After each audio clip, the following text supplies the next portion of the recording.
What's good, King Gonda? This is your boy O'Shea Duke Jackson with an impromptu live stream here on the channel. I know it's late for some of the brothers and sisters, but if not, you'll be able to catch this on replay. And today I have the brother George Macon.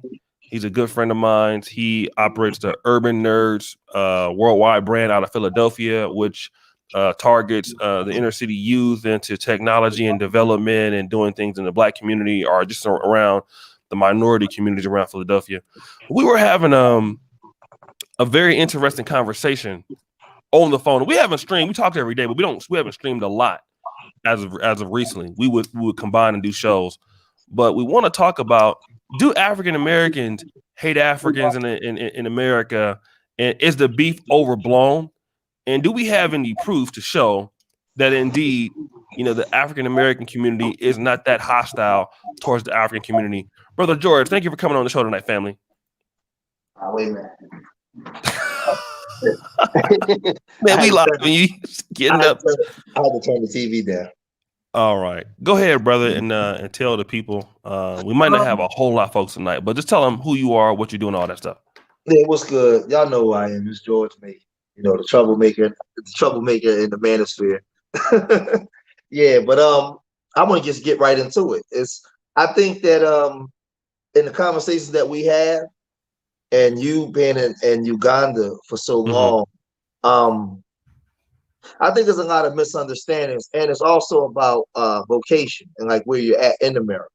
Now I'm in Philadelphia, so I'm in one of the blackest cities in America, on the East Coast. Philadelphia's history of runaway slaves and the first A&B church here with Absalom Jones and Richard Allen, the Underground Railroad with James Fortin, and so many black abolitionists here in Philadelphia. Philadelphia is the spot, like ground zero for African American history.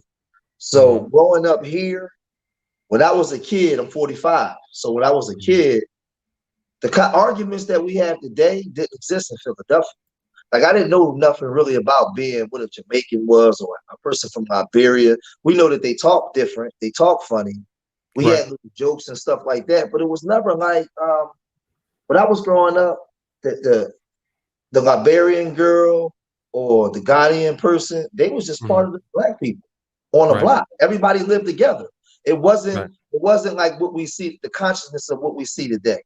Right. That didn't exist. Yeah, I agree. It didn't exist. Like, even my first girlfriend was from Liberia. And it was never, hey, he's African American. No, his mom used to sit outside with her mom used to sit outside with my grandmother.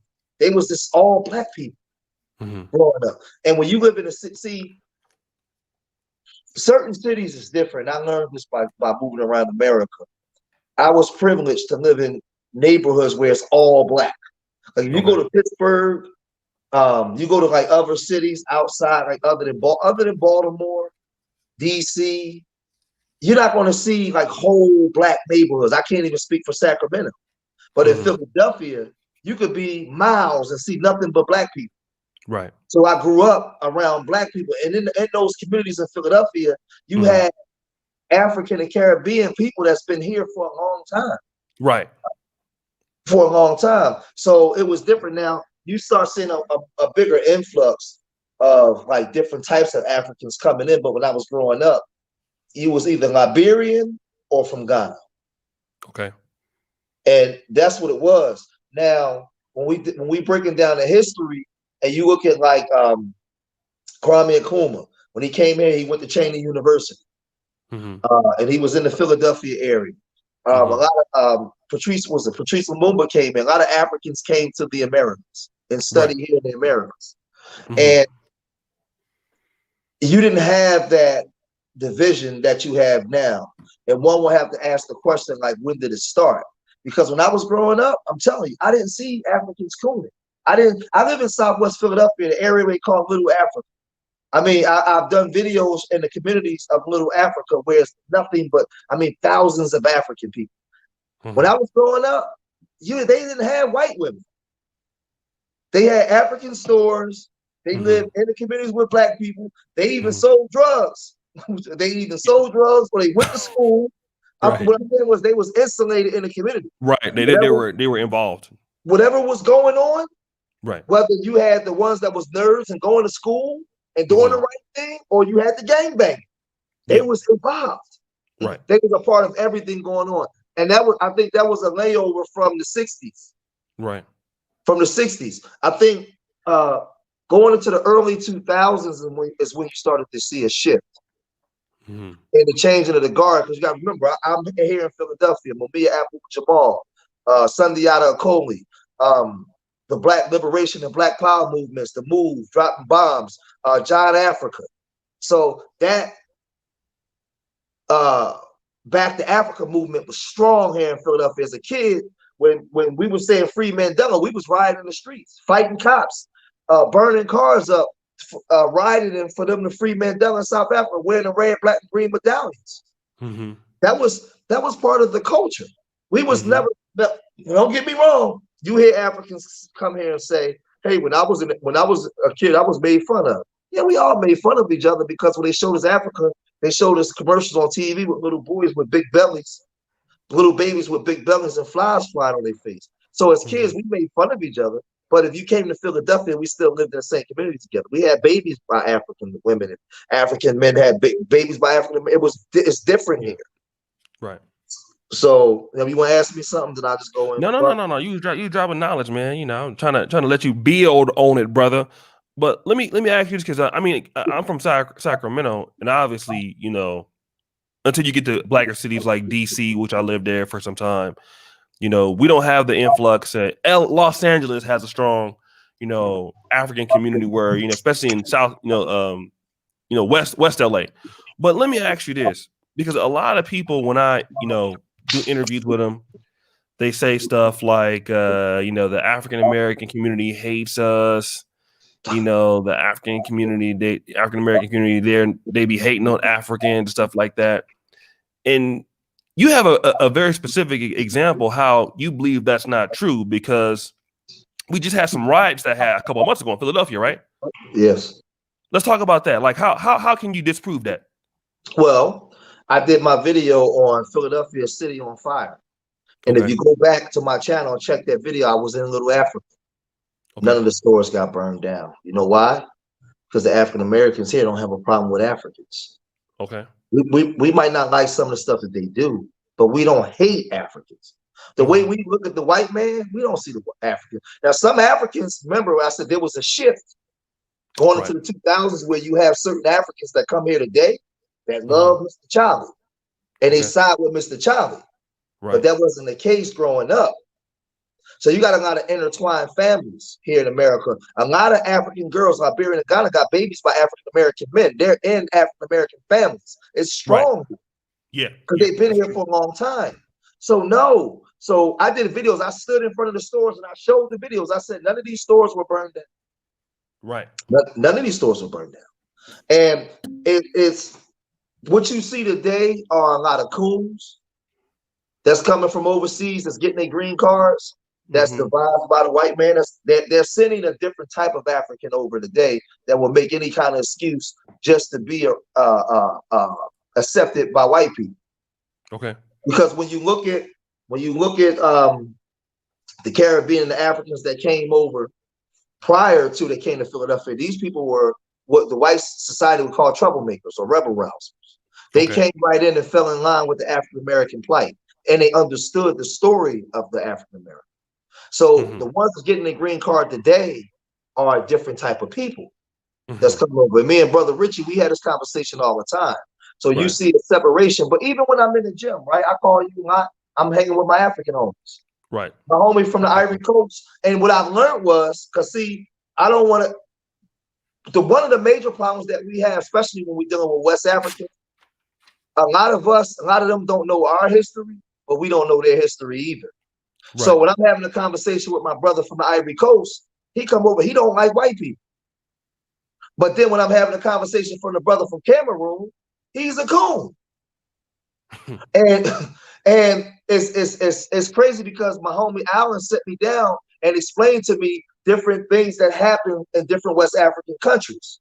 Mm-hmm. And some of them have vitriol towards the French and towards white groups the same way we do because of colonization. Right. But some of them don't. So Right. you have to understand the different tribes Mm-hmm. and the different history. So now when they come here, you may have some that'll fall right in line with African Americans, and you'll have some that'll be super coons. But if you don't understand their story and where they're coming from, you just won't know. Because as African Americans, we're conditioned. What I've learned in Philadelphia, because I can't speak for Black people in Texas. What I learned in Philadelphia, for Black people, when you come here from Jamaica or you came here from Trinidad or Cuba, if your ass is Black, nigga, fall in line and shut the fuck up. Right. That's just the way it is. Ain't nobody got time for all that. Listen, you a nigga in America. You might have been Black Cuban in Cuba, nigga. In America, you a nigga. Get in line. Right. That's just how it is here. So if you come here and you start acting anything outside of that, we ain't fucking with you. Right. Because you could be a detriment to us, and we know that the system seeks to replace us with you anyway. So you want to come here and side with them. But I had to learn from my brother from the Ivory Coast, who he came right to America, fell in line with he hang with nothing but African Americans. Okay. I mean, it's just like not even skipping a beat. That's my man. And he explains to me so much of the history of West Africa from being on the ground that I didn't know about. Because there's so many different tribes, and different tribes experience different things. Okay. So you can't look at just because you see a person from West Africa come over and being a coon, you got to know who he is. Which tribe, which language, what people is he a part of? Okay. So it's a whole lot that goes into that a lot of us don't talk about. Maybe because we don't have the knowledge to know. But me being grown up in Southwest Philadelphia, I'm in close proximity to so many different Africans. Mm-hmm. Some today won't even talk to you. They won't even let you come in their store. They're super coons. Really? Yeah, absolutely. And then you have wait. I never thought I would hear something like that. As much as African people like money, they won't let African Americans come in their store. I mean, I'm not saying that you just can't go in, but they'll make you feel uncomfortable. Okay. And then you have some that's just they with the shits. They rolling with the African Americans. Right. So you have to understand who these people are and where they're coming from. Like go ahead. I'm sorry. A lot of the Yorubas, the Nigerian Yorubas, they hang with all Black people. They come over. They cool. The Igbo people, super coons. I'm sorry, I can't speak for all of them. A lot of people said about them. Yeah, I don't know all Igbo people, but my George Macon's experience with the Igbo people that I've met in Philadelphia. So I don't want to put that on all Igbo. But right. There's a big distinction in the Philadelphia area between the Yoruba and the Igbo. Okay. Big distinction. Okay. Let me ask you this. So, because my mom, who is an African American, obviously, my mom started encountering the African community in California once the Biafra War was coming about. Because the Biafra War happened in 67 and 70, and obviously a lot of those wars were you had the Ugandan regime with Idi Amin coming in. You had Nkrumah out of Ghana by the early 70s, late 60s, early 60s. Nigeria kept changing hands. You had William Tubman, and then after that, after he was replaced by the vice president, then they start coming more so. And the Liberians always been coming to America. They've been having the easiest, because they were a colony. But my mom was like, if you go to Africa, they don't like us, And then when I came here, I would see little comments on the YouTube thing from supposedly Africans, but I didn't feel that, you're African American, they don't like me. It's totally not true. Do you think that the experiences that an African American or African may have in America can stop African Americans wanting to come and understand the beauty of Africa, to understand the power and working in the Pan-African community, just because they had a few bad experiences? Because I haven't had those experiences here. I've been here almost 11 times. I've never had a bad experience outside of, a dumbass Uber driver or something like that. But I've never had any bad experience, especially in Uganda. I've always had great experiences here. Do you think that our negative experiences that we may have with the African community can stop us from wanting to come and work with the continent and work with people just in general? Yeah, because a lot of our people don't know anything about it. Okay. You'll know this being. Hold on 1 second. See my son. Yeah. Yeah. A lot of African American people. Mm-hmm. You gotta remember, man. The white sound. man. The white It's man. good now. Hold up, the damn volume down. Can you hear me? Yeah. It's good. Yeah, you got it. The white man's. Hold on for a second. All right. So guys, we white man holding this volume back, brothers and sisters. Let me get some shout outs. My brother engineering cannabis. My brother is Igbo brother. My brother in real life is Igbo, man, like part Igbo. So go ahead, go ahead, George. Go ahead. Yeah, and I'm not calling all Igbos. I'm just we understand that. We want to make the clarity, but you talking about that's what the reputation is. And let me say this: even Dynasty Mir went to the Igbo land in Nigeria, and one of their birth stories were that they were originally white people and became black. Yeah. See that? So that was on Dynasty Mir channel itself. But go ahead, brother. Go ahead and talk about how we don't know about Africa. Go ahead, brother. Well, a lot of our people was taught Africa is just this dirty place, right. Stinking bums, poor. Right. A lot of our people don't know about the resources of Africa. We know about our slavery. We don't understand the colonization of Africa. We given bad intel on Africa because the Europeans. You got to remember something. What I always tell you, we're probably the most educated group because we're in America. And in America, you take the African American people. We're in every aspect of activity. We worked all the factory jobs. We got scientists. We got one of the greatest scientists in the history of the world, and Dr. Neil deGrasse. And we got a whole bunch of black scientists right up under them. We got black people in engineering. We're doing everything. So if they ever painted this great picture of Africa and we return, then we will overtake the white man's interest in Africa. So they don't want us returning. So you got to understand something. Us leaving Africa is leaving a void consumer market here. And then us taking our expertise. My father was an engineer for 40 years. Imagine if he'd have left and went to Africa 20 years ago. 20 years into his, they don't want that. So they make sure that there's a break. We don't have that knowledge. That's why they fought to break up Pan-Africanism. Because if they allowed Pan-Africanism in the 60s to stand strong and build more, you wouldn't have had no Crips and Bloods. You wouldn't have had no gangs. We'd have been, half of our people would have been the fuck out of here. Right. And we'd have built. So the CIA and the government fought to divide that up. Right. And you got to remember something. When they killed Patrice Lumumba and they they did all the things that they did in Africa and killed all those African leaders, and they killed all the leaders here, that was to break up that consciousness of Pan-Africanism to build our people, because they didn't want us unified. So now when you look at it today, you was building too. Damn, I'm not answering. Is it better? The white man holding you back, brother. I'm on my phone for some reason when somebody called. The white man holding you back, brother. You're dropping too much knowledge to the people, brother. Hold on, man. I'm trying to figure out how to get the sound back up, because you get real low when somebody calls the phone. Fuck, man. The white man needs to give you a computer. Well, brothers and sisters, as he is on here, the white man is holding him back. Let me take the time out to give some shout outs.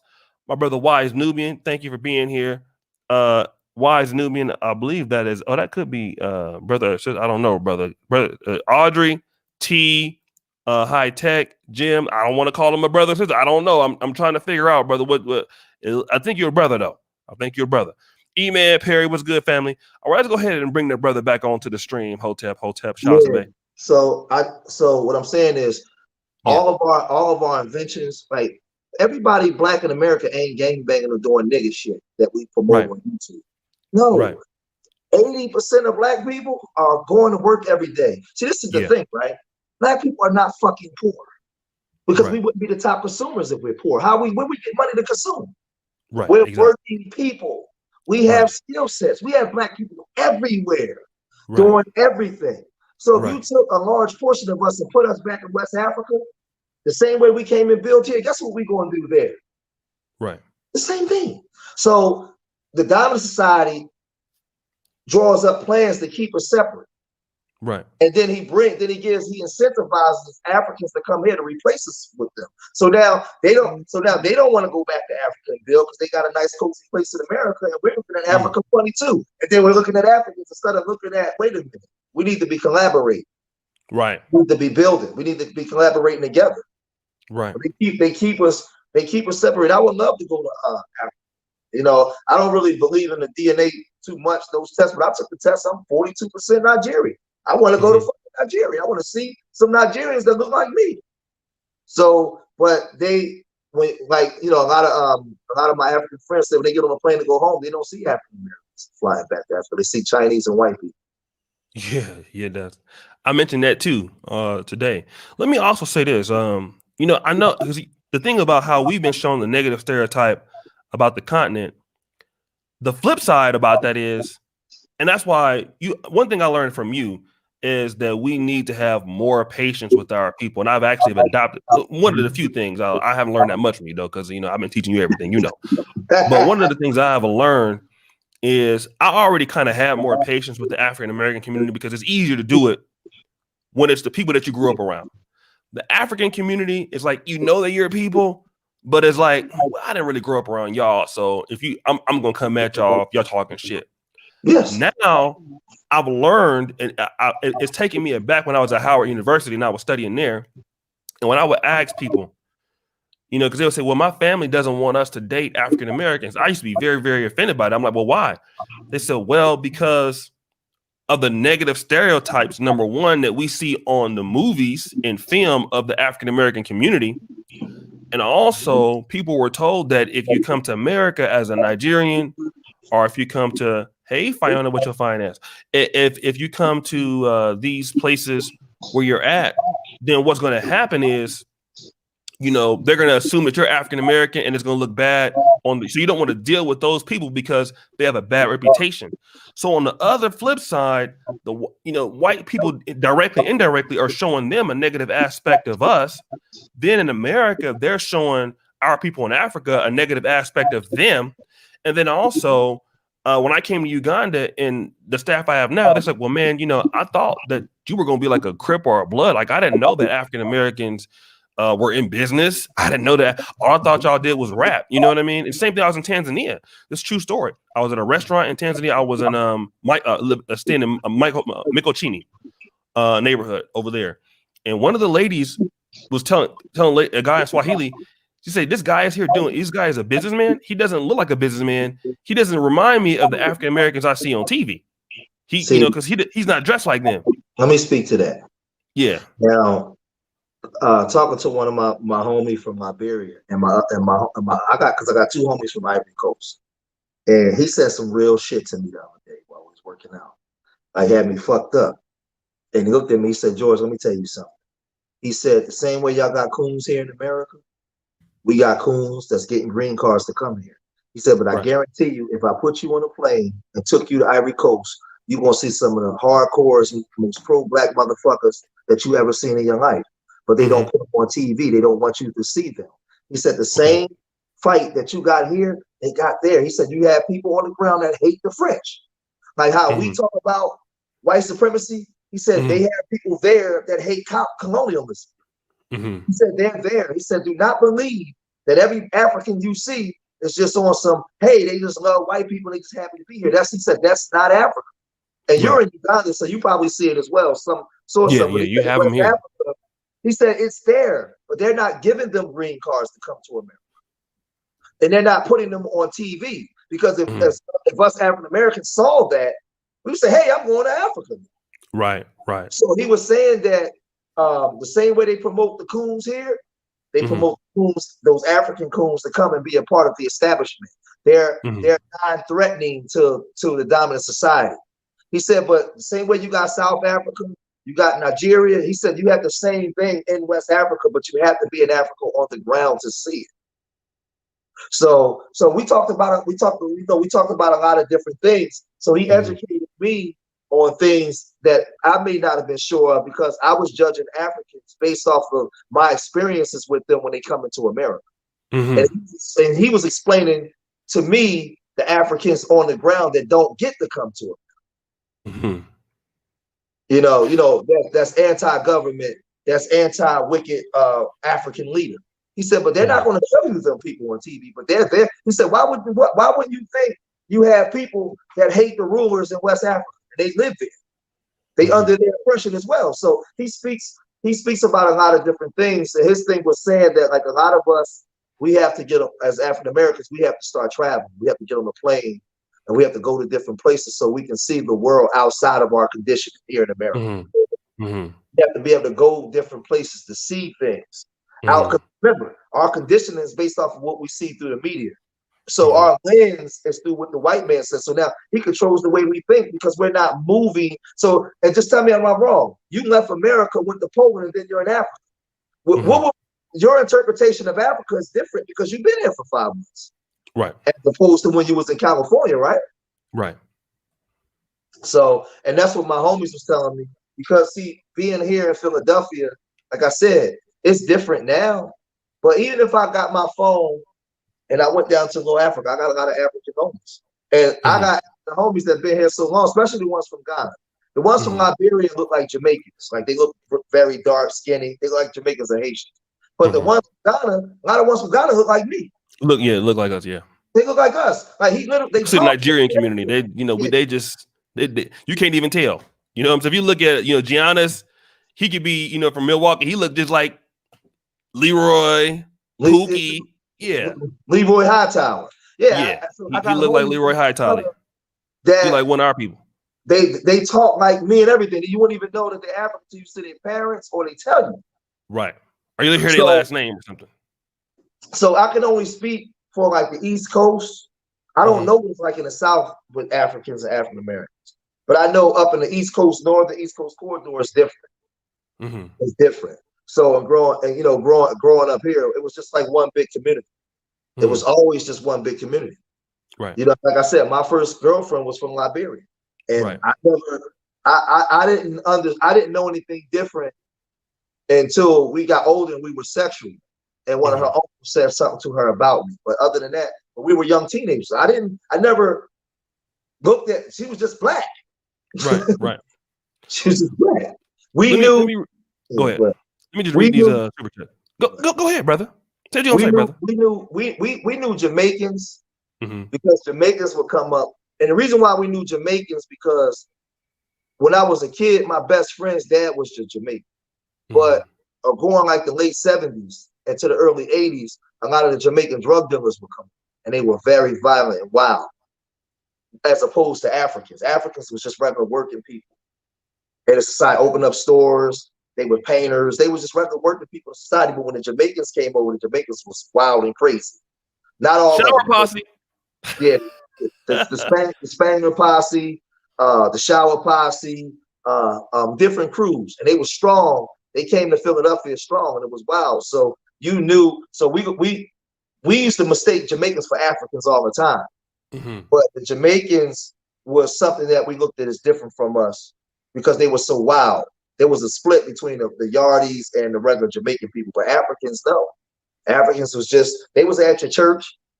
And most Africans, even growing up, for the most part, was more docile than us. They wasn't as aggressive as we are. They were more like laid back, more quiet. Except for their children. Once their children got Americanized, they was wild and crazy like us. But their parents was more laid back and more docile. But there's a different breed of African that's getting green cards to come into America today, as opposed to 30 years ago when I was 15 years old. I just lived in the black community. And like I said, I live in a city where it's like 900,000 black people. So in my area of Southwest, which might have 100,000 black people, on the black side, everybody was fucking black.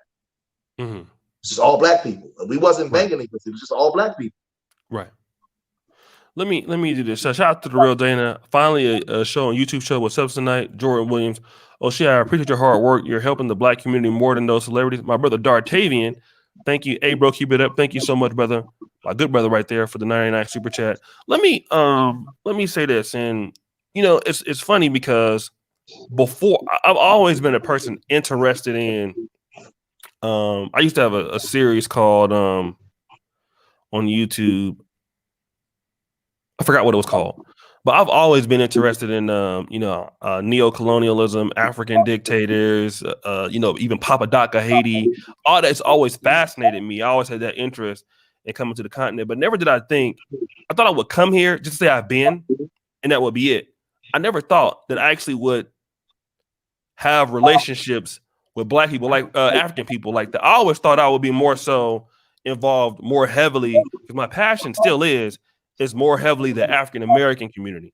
That's what I've even started my channel based off of. It was Black men and what was going on amongst the African American community.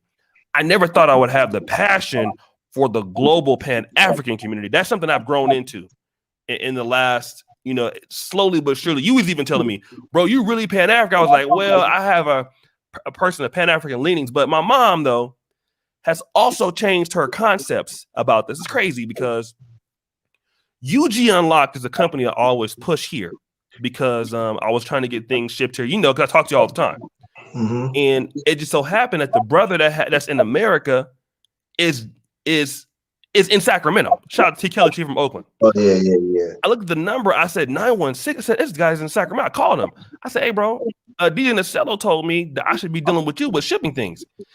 And I looked at his Facebook page. He had over 600,000 likes because even Martin told me about him. And he just happened to be in Sacramento. So we ordered some stuff. Boom. It got to his warehouse. Sent it to me in Uganda. No problem, right? Now, because Amazon started hating on me, I told you about that. I now have to ship things to my mom's house. My mom and the guy have gotten so cool now. The guy gives my mom his address. Dude got a big ass house and stuff. My mom goes and drops off my shit at his house, and he ships to Uganda. And my mom's idea of the African community, because she was one of those people like, look, Africans and African Americans can't really work together like that. The majority of them. But now, as she's seen her son in Africa doing better than he's ever have, doing $1,000 transactions with his brother from Uganda, she's seeing like, damn, we should have been doing this. She's like 7 years old. She's like, oh, I kind of see this differently. Let me talk about this. How do you think that we should leverage each other, even in the States? I always tell African American people, if you want to come to Africa, start making friends with Africans in the States and start trying to do things there. How can we increase that collaboration in the United States, even if you may have had a bad experience with one person and all that? How can we do that and get over that? I'm gonna say something that's controversial, and this is for us as African Americans. We got to get out of our conditioned way of thinking because we're allowing white supremacy to be triumphant over us. We have to get out of our victim mentality. And why do I say that? And I feel as I'm qualified to say that because anybody that know my content know what I teach. And as I'm beginning to grow more and learn more, I understand our history. I understand our trauma. And it's a scripture in the Bible says, a man is the way he thinks. And if they download my mind with all kinds of trauma, all kinds of loss, all kinds of pain, that's all I'm gonna continue to manifest. And what we gotta start using our money instead of going to Cancun trips. We gotta take trips to Africa. We gotta, instead of going down to Brazil, go to Senegal, go to Senegambia, go to Guinea-Bissau. That's what, as African Americans, that's where the majority, as opposed to the ones that was already here in America already.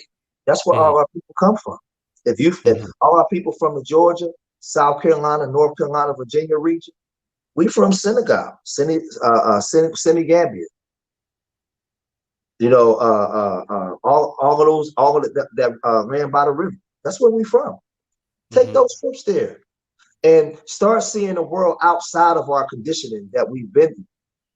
Because that's the only way we're going to start manifesting change. The reason why we keep staying stagnated, because we're stuck regurgitating all the things that we've been through over and over and over again, and it doesn't produce anything. I'm not saying that we downplay slavery or we downplay our history, but we got to start changing our mindsets to manifest something different. We need a shift. And the way we gotta sometimes get out of our environment to come back in to understand what we need to do to change it. And I like that last part. Say it again. We gotta get outside of our environment sometimes to get something new, to understand what we need to do to change these things and how to help our people. But the thing is, if we're staying stuck here, every time you turn on the news, it's a cop beating a black man in the head or shooting somebody. And so like when do you ever get a break? When do you ever get a break? Oh, they was hanging us. Oh, they still shoot us today. Oh, look at the community. Look, all day long. That's all we manifest. Right. It's just pain. And we got to get a break. We got to get a change in order to manifest something different. And I'm learning that. It has nothing to do with me saying we should forget about it. No. But we need to download something else inside our brain. Our thought process needs to be different.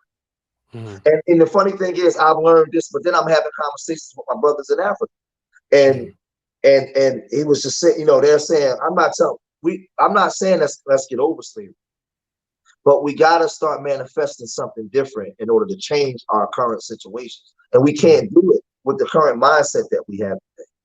Right. And I would say the same thing to Africans, though. Okay, you came here, you established yourself. When are you going back home with your skill set? Because when you go back home, I want to go with you. Let's take our skill sets back together.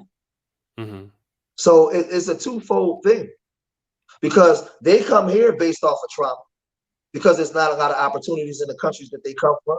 So they come here to make something of themselves.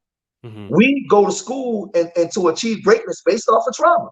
90% of us are not going to school comfortably because we grew up in Bloomfield Hills and we got all of the stuff. No, we go get the education because we got I can't wait to get the fuck out of here mentality. And we push real hard based off of trauma. The African comes here to make something of himself based off of trauma. Yeah. So we're in the same boat. So how do you change that? We got to change the mindset as to why we do it. And we got to and to manifest something different, we got to get out of this current way of thinking, man. We still got colonized minds, man. Let me say this, and I want to shout out to my boo Selassie. She from South Africa. She want an African American boyfriend. Shout out to brother Joshua Lander, my brother right there, brother Bernie. Thank you for the pleasant conversation. Horn of Africa is in the house. I want to say this though, because for me, O'Shea, does a shipper in Sacramento have a webpage? Yes, it is www.ugunlocked. Go to UG Unlocked on Facebook, and if you're in Kenya, Congo, Tanzania, Uganda, Rwanda, those countries he deals with. But this is what I've learned this, right? Because I always see so many successful African people, because obviously we know in America that a lot of Africans are very successful.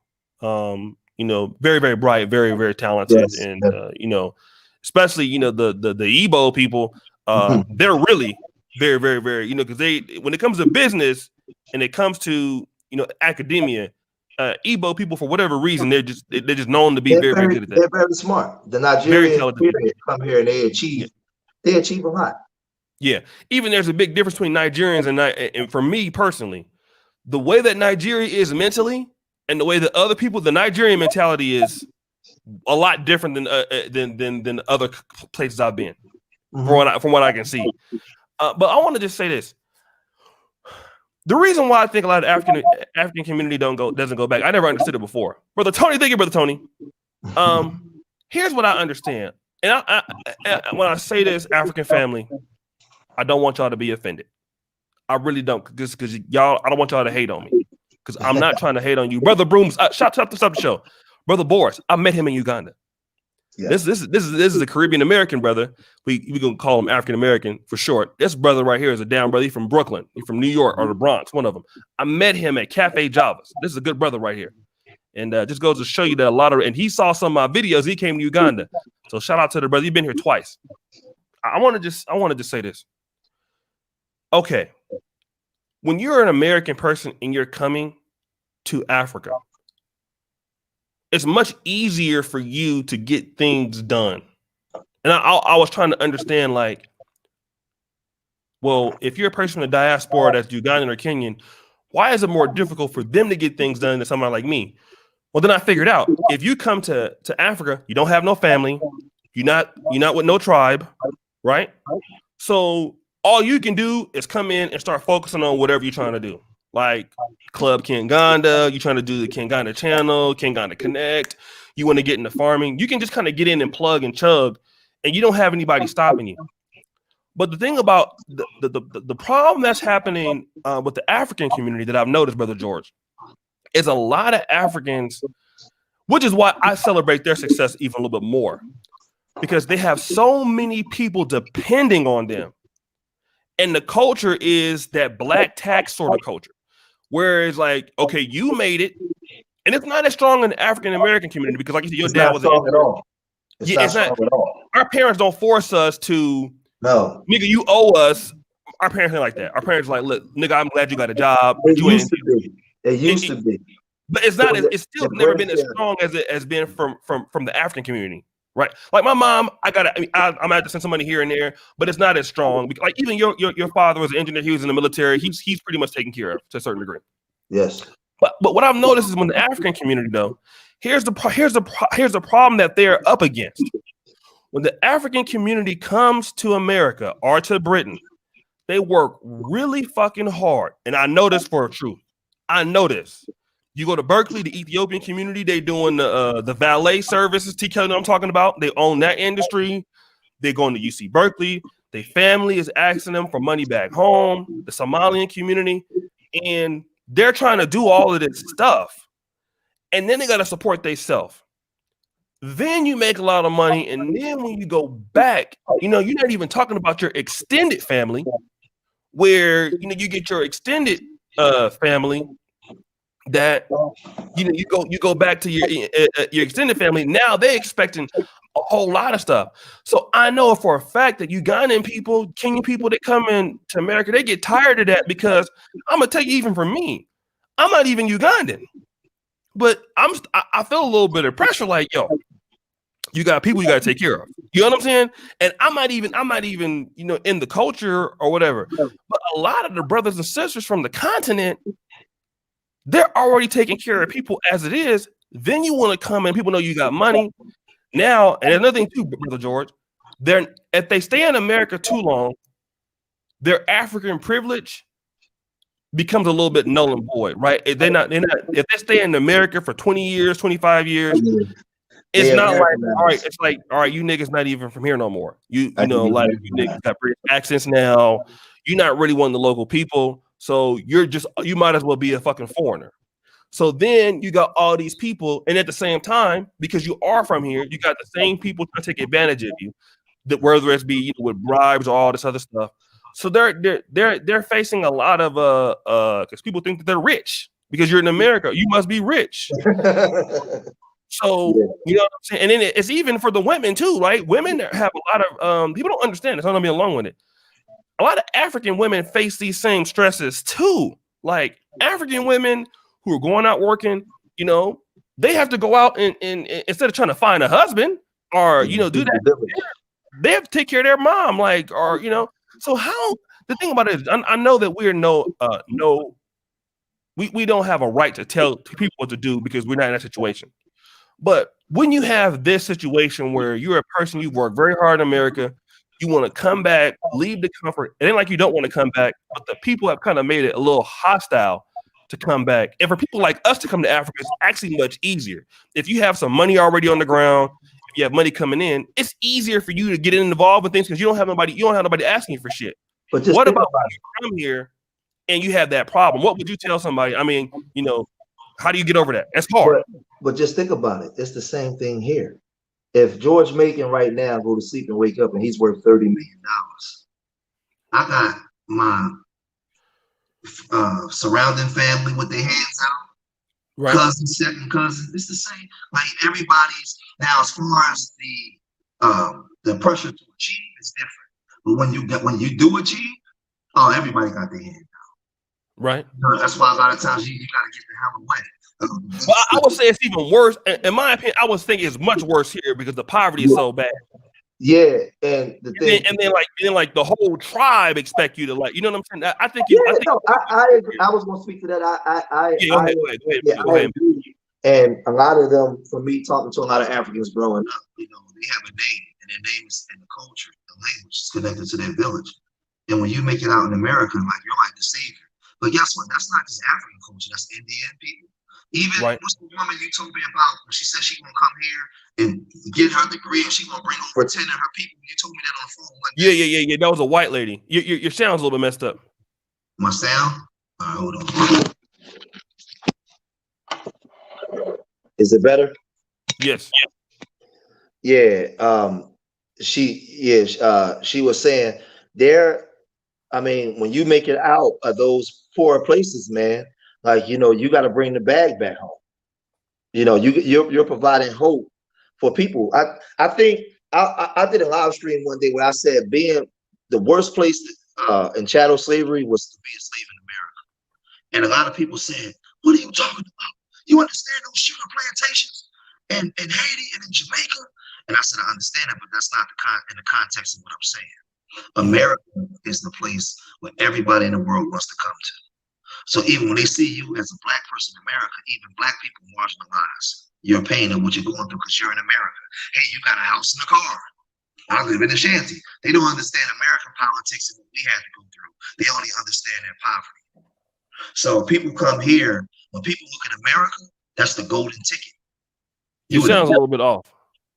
Hold on. I don't know why this damn phone. Hold on.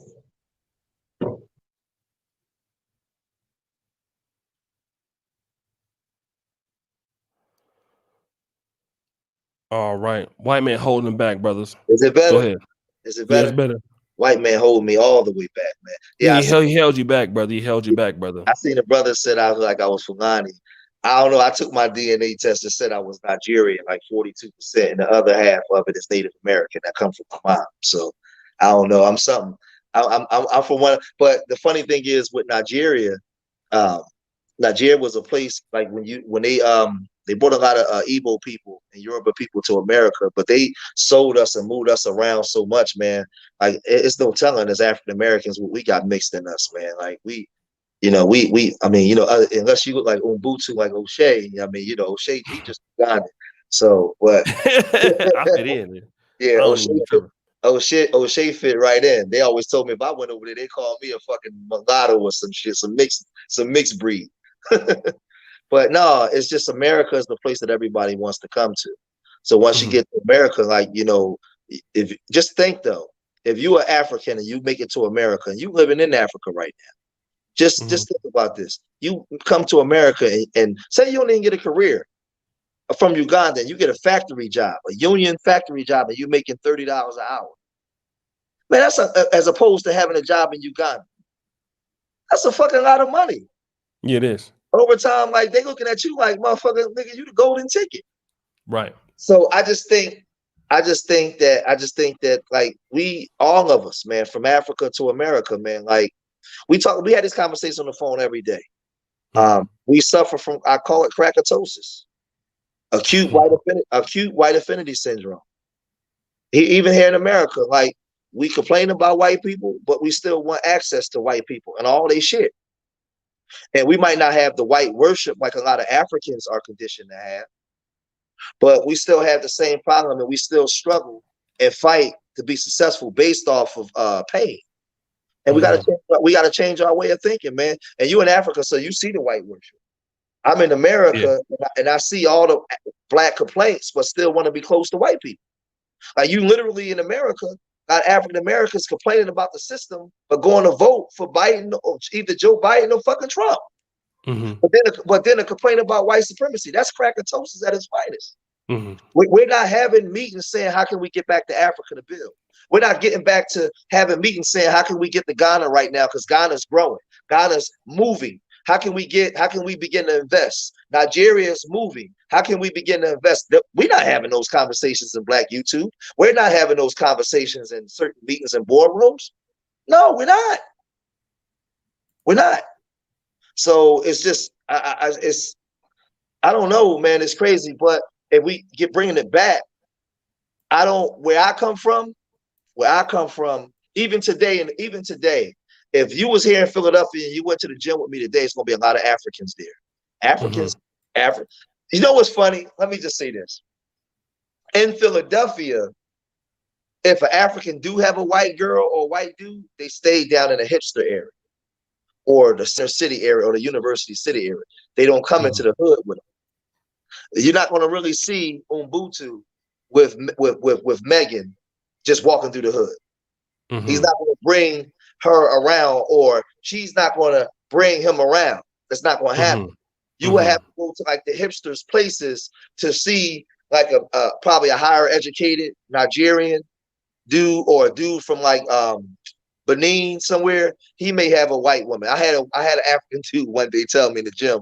He said, this is a true story, man. True story. And it was funny because I was going back and forth with this African dude, and it was another African dude that was in our conversation from the side listening. And he came over and laid the African dude out, but not knocked him out, but just laid into him. But let me tell you what this dude said to me. Just about 10 years ago. We was going back and forth about African Americans and women. And I swear to God, he said, do you know that white women are the right arm to God? This dude from Benin told me that. He said white women was the right arm to God. And I said, where you get that shit from? Like, what are you talking about? So he was just saying that like it's the Africans a birthright or privilege to be with a white woman. And that was the first time I had ever heard. Now, mind you, I just told you about Africans and African Americans relationships in Philadelphia. This is like 10 years ago. That's the first time I ever heard some shit like that. I had never heard about nothing like that. And then there was another guy that was from Cameroon, and I was telling him about all the inventions that African Americans invented and all the great things about Africans. This motherfucker wanted to fight me. He didn't believe me. I said, so you saying white people created all that? He said, where you get this information? And even when I showed him the information, he still didn't believe it. So my other homie was from West Africa. He had to pull me to the side and explain to me about colonization. Because I only know our coons. I didn't see African coons like that. This was the I know African American coons. I had never seen African coons because when I was growing up, remember I said I'm 45. So when I was growing up, the Africans was more down, more woke. They were more woke. But these ones was coming through, man. White people was like Jesus, and it was unbelievable. And that's what you've been seeing now. So if you came to Philadelphia, you would see you walk through the hood, you would see a whole lot of Africans just chilling with black people. So this YouTube shit is one thing. That's why I stay out of different beefs and off a lot of channels, because I live in the real world. I don't live in this little YouTube box. This is garbage bullshit. When I go outside where I come from in Philadelphia, which is one of the blackest cities, you're going to see Africans and African Americans together. You're not going to see it. Unless you're at the colleges, the universities, you're not going to see a lot of African dudes with white women. But if you go to Penn or Drexel or Temple, you're going to see them with all white women, especially the fucking athletes. All of them got white women. But they don't really associate with us anyway. They don't have, so I don't really be caring.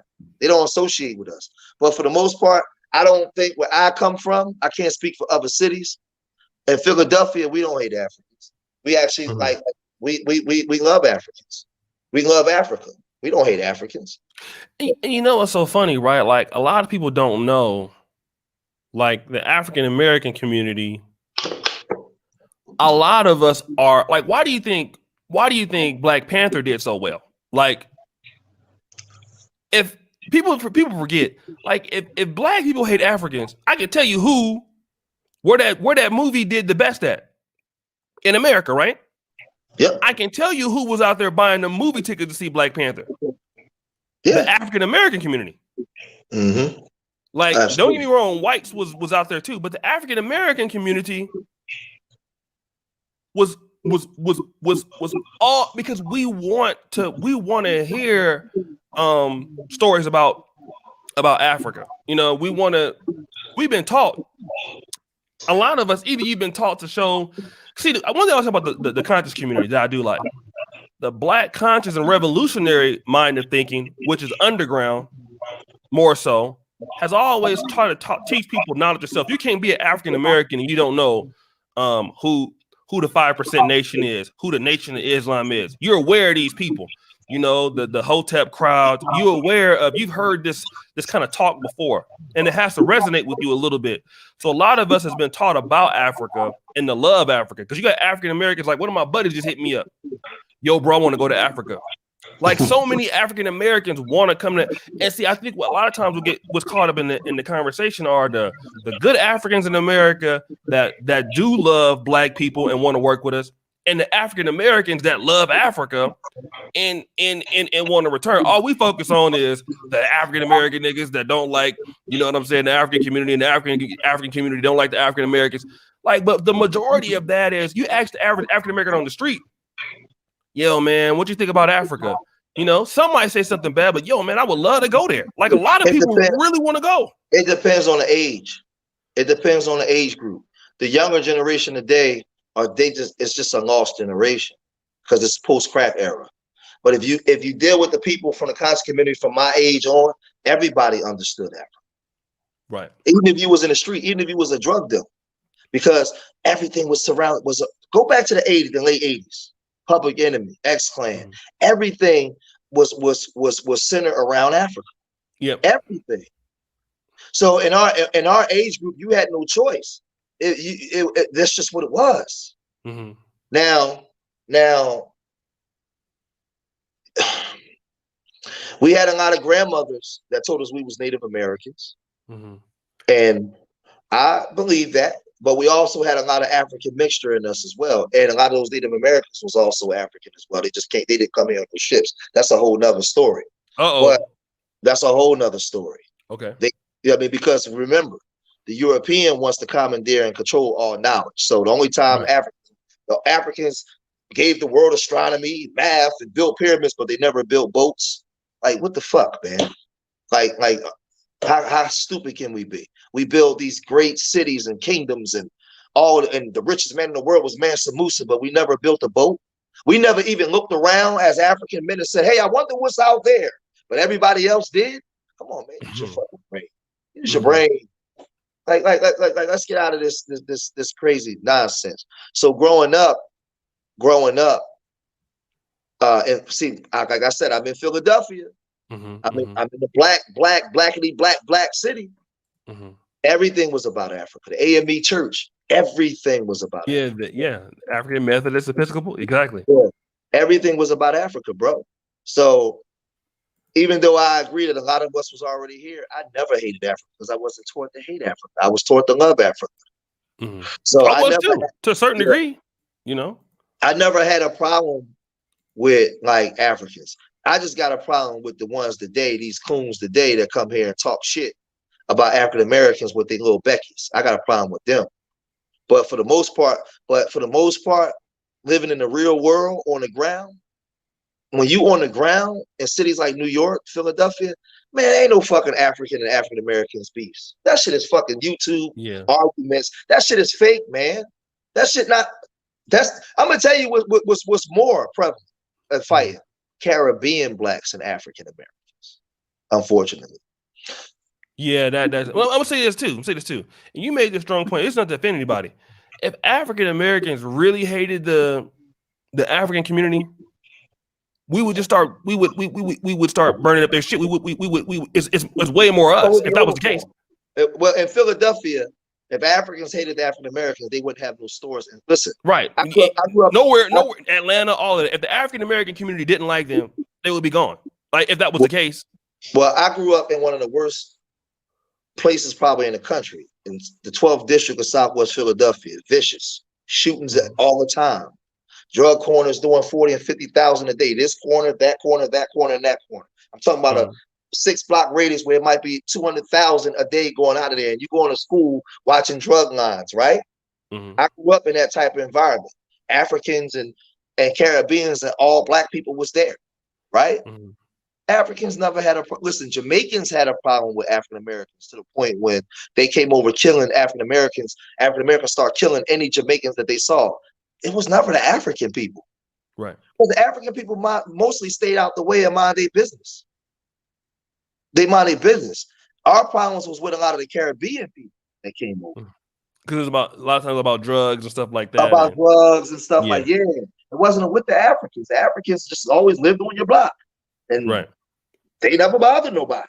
And even if you didn't like them, you know, like we had some that lived down the street, they wouldn't speak to us being like them. It would just be like, well, look at this bitch ass over there. It's all it is. Like, it's never like, or I'm gonna go over there and beat his ass or something like that. Like Nah. we never have look at. In fact, a lot of times, you know, especially some of the African businesses, food places, we go buy their, we buy their stuff, because a lot of Africans, people don't want to know, they set up a lot of businesses in the African American community. Like if you even look at the entertainment stuff, the African community, look at the Shade Room. That's owned by a Nigerian. All right. Look at Media Takeout. That's owned by, you have Africans, what's the Ghanaian guy? You have so many Africans, what's the chick? I'm gonna tell you what the major problem is. Right. I'll just say this. The major problem is a lot of Africans come to America today. And I'm not gonna put all the blame on them, because that's not what I want the show to be about. I want people to get edified and where we can really leave and learn, take something from this. I don't want us to go and leave and we saying we picking sides. A lot of Africans come to America and they begin to achieve. Now, I grew up with Michael Blackson. He's older than me. He's the same age as my sister. Okay. He grew up in Southwest Philadelphia. He graduated from John Bartram High in 1990. Right? Real good friend. And he came here with nothing. Right. And he made something of himself, right? Mm-hmm. A lot of Africans, they leave America, they leave Africa, they come with a different mindset from poverty. And they're separated from the African American struggle. Right. And the dominant society knows that, so they're incentivized to come and achieve. So what happens is sometimes they'll come and say, man, I came here from nothing. And I went to school and I work hard and I got all this. Why can't you African American do it? And they don't understand. But it would be the same way if I left with my American dollar and went to Ghana and I had a couple 100,000 saved up and I began to achieve. And they'd be like, well, how the fuck you do that? It would be the same thing. So what happens is we don't understand each other's plight, and we don't take the time to understand each other's plight. Because if the African understood the Immigration Act of '65, he would never make those statements. He would say thank you. But he doesn't understand how he's able to come here, why he had to leave his own country in the first place, to even have to come here when you come from the richest continent on the planet, to come here to achieve something.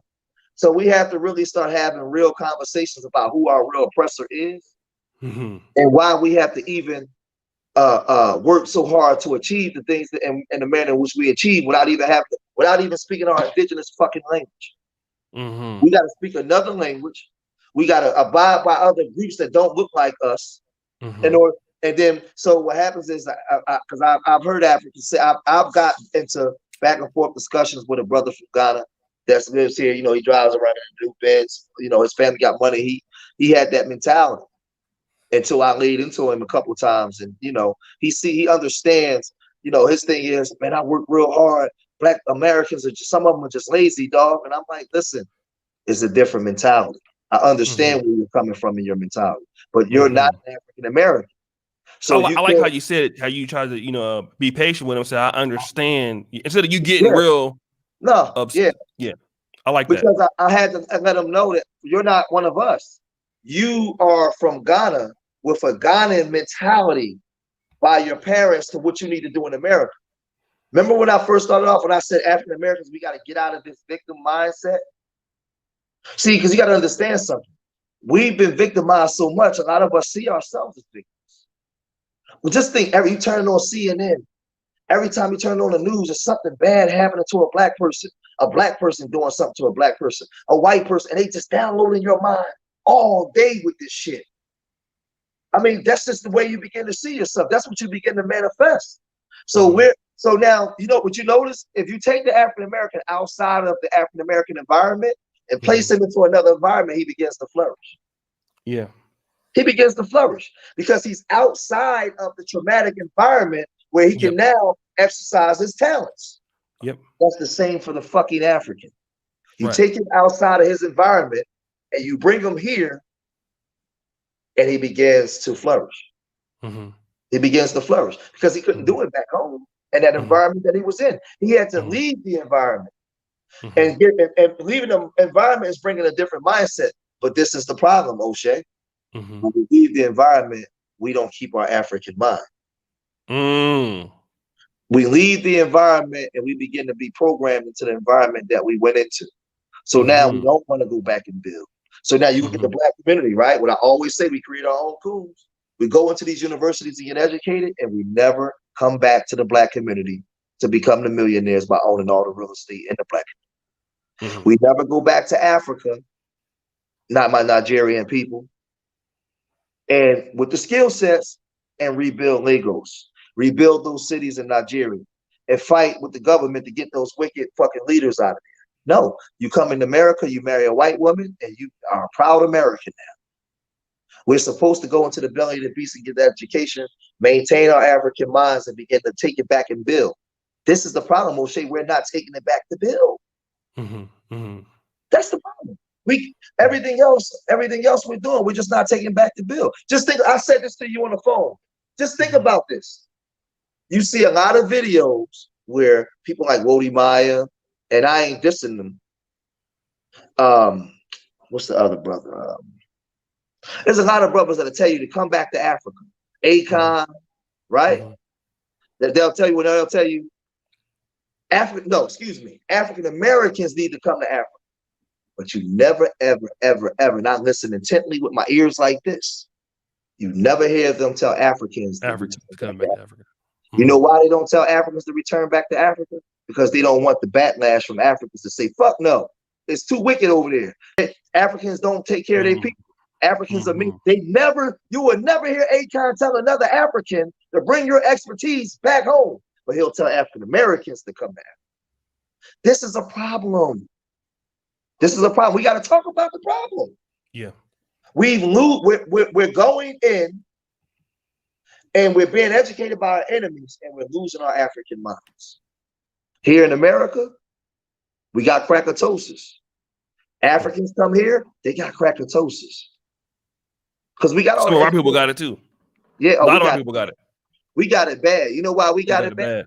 Because we've been indoctrinated. We've been here for so long, and we've been integrated into this to the point where we carry their names. We speak their language. We complain about them, but we won't get away from them. And even when we don't even know how to get away from them. At least when the African come, he still has an intact language and a culture and a nation that he can look back to. The African American ain't got none of that. So we'll complain about white supremacy, but we don't know how.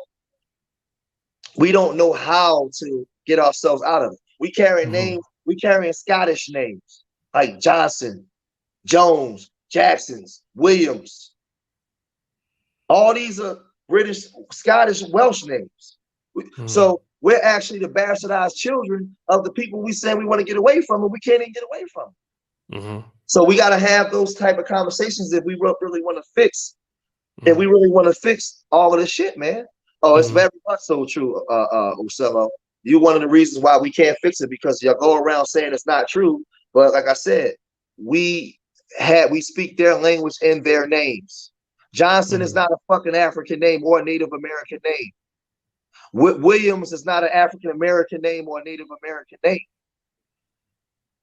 So like we gotta stop this stuff, man. We gotta stop this shit. Like we gotta figure out ways if we're gonna fix the problem. Because I think that we actually love each other, but we don't know how to talk to each other. We don't know how to communicate with each other. A lot of African, because I'm gonna tell you, a lot of African women are very attracted to African American men. They be, but they be afraid to like some of them today. They be afraid to go and be like, say something for fear of what the African man might say. So like, there's a lot of stuff, man. There's a lot of stuff that we got, man. But what's funny though? If the African man want to marry an African American woman, we don't be hating on them. We just be like, oh, that's glad you, as long as he's nice to you. You know what I mean? Yeah. We will never say, oh, you married a Nigerian dude? Hell, like, that's one thing about us, right? I will say, if an African American want to marry a Nigerian lady, or I'm just being honest, a Ghanaian woman, especially in America, it might be different over here. But in America, it's going to be a lot of stipulations, man. It's going to be hard. But if they want to marry African Americans, They don't. It's no problem, man. Like, well, man, what do you do? He a truck driver? Do he love you?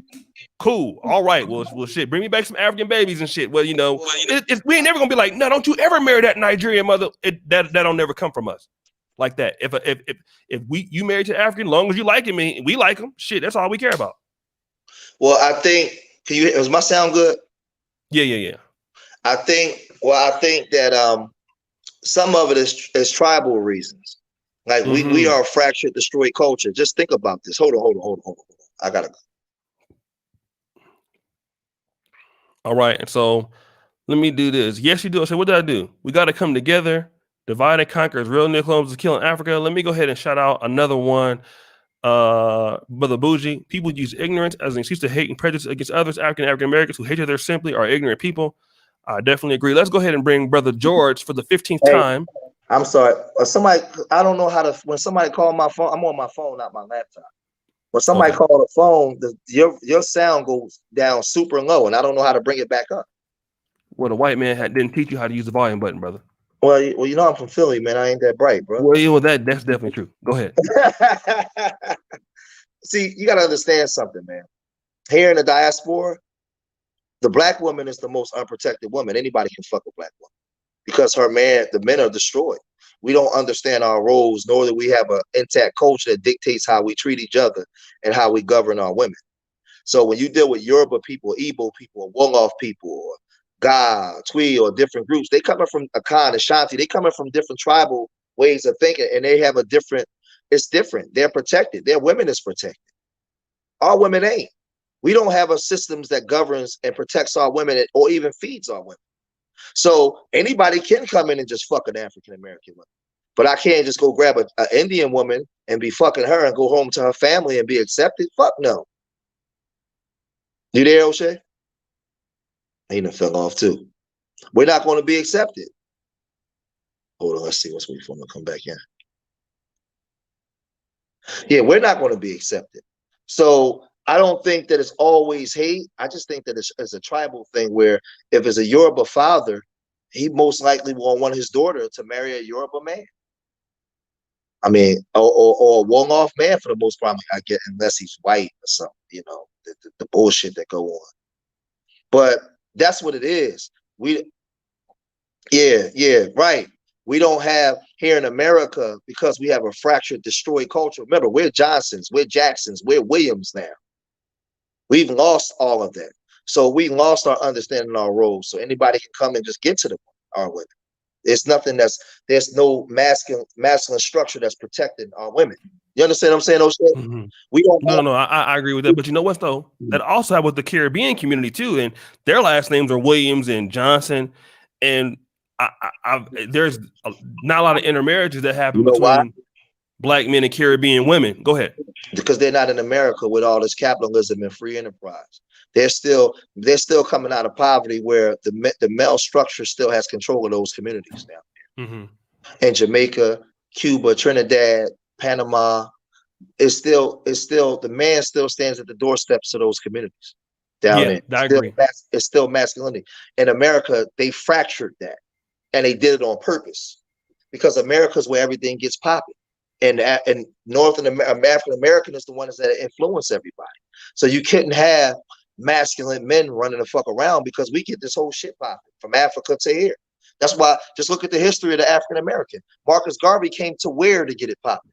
America, yeah. Not the Caribbean. Stokely Carmichael came to where to get it popping? America. You know what I'm saying? Kwame Nkrumah came to where and took it back to Ghana to get it popping. This is ground zero. So the dominant society learned from that and said, we got to keep these men destroyed and emasculated. We can't have these men leading and governing their own women in their communities. So that's why I said America is the worst place to be enslaved, because of what America stands for. And then we're the ones here. So we're going to be destroyed the most. So you see other groups coming, they're more cultured than we are. We have to stay decultured in America as black people because we're too dangerous. If African Americans all of a sudden 10 to 15 million strong just started unifying here in America and South Africa, they'll start going crazy tomorrow. Just like that. They'll start going crazy. In Ghana, they'll start going crazy because we'll influence every goddamn thing. They know that. They know that.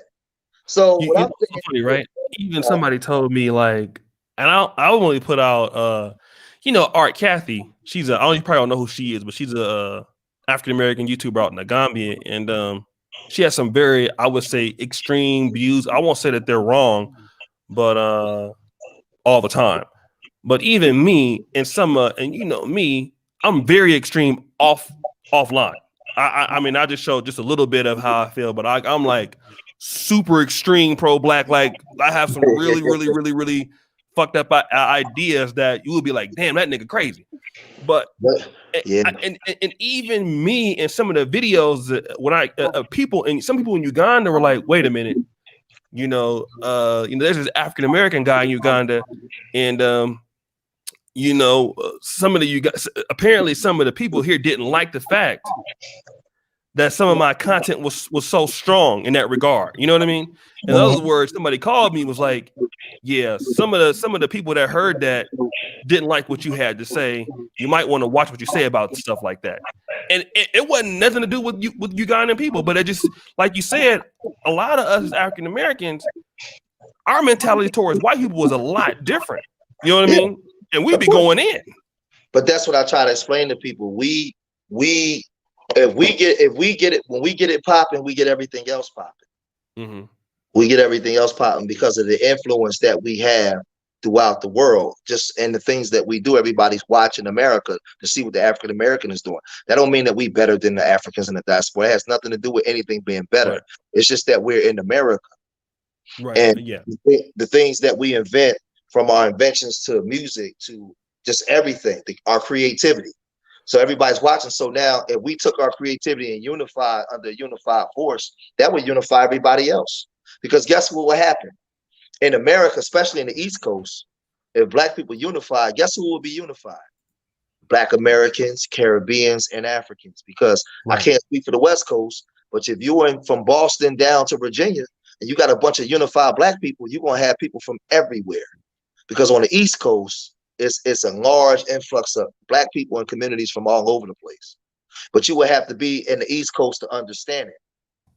So, like, it's kind of like it's a little off topic, but I'm drawing this parallel. It's kind of like if when I'm in Philadelphia and I say we don't black and brown bang, right?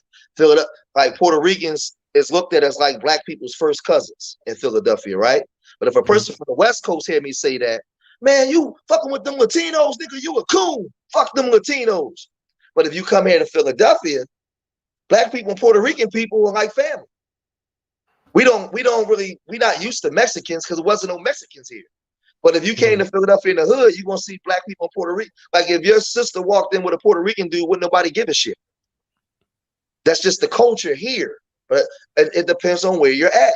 You understand what I'm saying? I can't say that to a person on the West Coast. They're gonna like, man, nigga, you gonna get out of here with them damn Latinos. Because but we don't fight like that here. So it's just, I mean, I just think it's who you it's just where you live at. And I just think that the Africans today and African Americans, we need to have more conversations about our cultures and about our experiences. We have to have more conversations about our experiences. And I will say this, as African Americans or diasporan Africans, like from the Caribbean, some of us might, and it's hard for me, we might have to be a little more patient with the Africans. Because a lot of Africans do come here and they have an affinity towards white people that we don't understand. So we have to begin to understand each other. And if you can talk to them and reach them, if not, then you just have to separate them. That's all. Because colonization did a job on them too, just as well as it did on us. And I'm learning that more and more. So I don't walk around just super, super angry and all those things. I don't walk around like that. I just try to talk to our people, man, globally. Because I want to get in on the investments. I'm looking at West Africa is moving. I want to get in. I want to be on it. I want property. I like to get property in Ghana. I'd like to get some property in Senegal and Benin as they're building like that. Ivory Coast is like off the chain right now. Yeah, Ivory Coast is actually it don't get a lot of respect because it's a French speaking country. But I would argue that Ivory Coast is more developed and have more better things in because you can get orange fiber in Ivory Coast. You can't get orange in orange. I had orange in Poland. You can get it in Ivory Coast. You can't get it in Ghana. Yeah, they're saying that the Ivory Coast in the next 10 years is going to be more developed than some American cities. This is what they're saying about the Ivory Coast. Yeah, Ivory Coast is good for sure. It's stable. It's better than Ghana actually, but it's a French speaking country, so the diaspora are probably not going to want to go there unless you're from the francophone diaspora. But yeah, so I think that's what we need. We need to have more. And see, for me, where I'm at with it now on YouTube, I like to have conversations with mature African brothers and sisters and brothers where we can have grown-up conversations. Not that if I say something, you got to one-up me or I got to one-up you. And yeah, I ain't got time. Stop that shit. Yeah. Yeah, I don't have because like right now we going back and forth. The chat room is vibing. Like we got to be able to have a conversation. If I say something that you don't understand, you can say George will explain that, and then we can talk about it where the people can get edified and they can learn from it. We got to have real conversations. Fuck all the competition shit, man. We on YouTube banging and arguing back and forth for what? Where does that get us? Yeah, Where does that get us? So and like I said, I don't think that I'm gonna tell you and. I'll tell you this on the phone. I'm not going to be disingenuous and be phony. What do I say to you on the phone when I see a lot of African cooning? What do I be saying to you, O'Shea? That's why I ain't coming the fuck over there. I'm not leaving. I tell you what I always say. I tell you, I'm not leaving America with all the races and all the bullshit I saw to come to fucking Africa, the motherland, and see a bunch of cooning. That would break my heart. If I ever came to Africa and seen an African take a white man over me or serve a white man before me, that would break my heart. Right. But you said something to me like mine before. Yeah, you said, George, you will have to be patient. They don't see the world the way that you see it. They don't understand. So that would be something that I would have to learn because that would be traumatic. But let me explain to you why that would be traumatic. When we was growing up, they didn't tell us about all these different African tribes.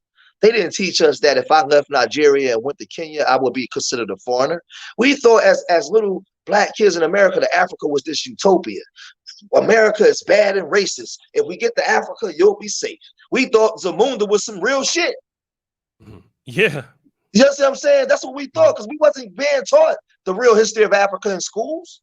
So we didn't know that Africans was divided and didn't get along in different nations. We didn't know that. I didn't know that until I got older and started studying for myself. I thought Africa was this big utopia that everybody loved each other. And when you got there, you would be chilling with a fucking zebra and this is what I thought. I thought you would be chilling with a zebra. It'd be some good fruit. You can eat the fruit. The water's pure. Women walking around, big booties, and nobody has diseases. Nobody was sick. That's what I thought. I thought it was like fucking Zamunda. Right. When I was like 13 years old, I was like, man, I'm going to Africa, man. You see them girls' butts. You see the water. Man, you see the food. That's what I thought. I'm just saying. Well, the butt part is definitely true. Yeah, so when I saw, from the curvy, so yeah, but when I saw, she said the zebras are nice though. No, I'm not saying that to say anything bad. I just thought that you would be there, and it's like fucking heaven. It's a whole different part of it. It's just different. It's not America. And then I saw the real world, and I started reading the stories of the Congo. I started reading the stories of Mozambique and South Africa, and I said, damn, wait a minute. You mean to tell me they got the same bullshit? I remember I'm looking at this shit as a kid at 12.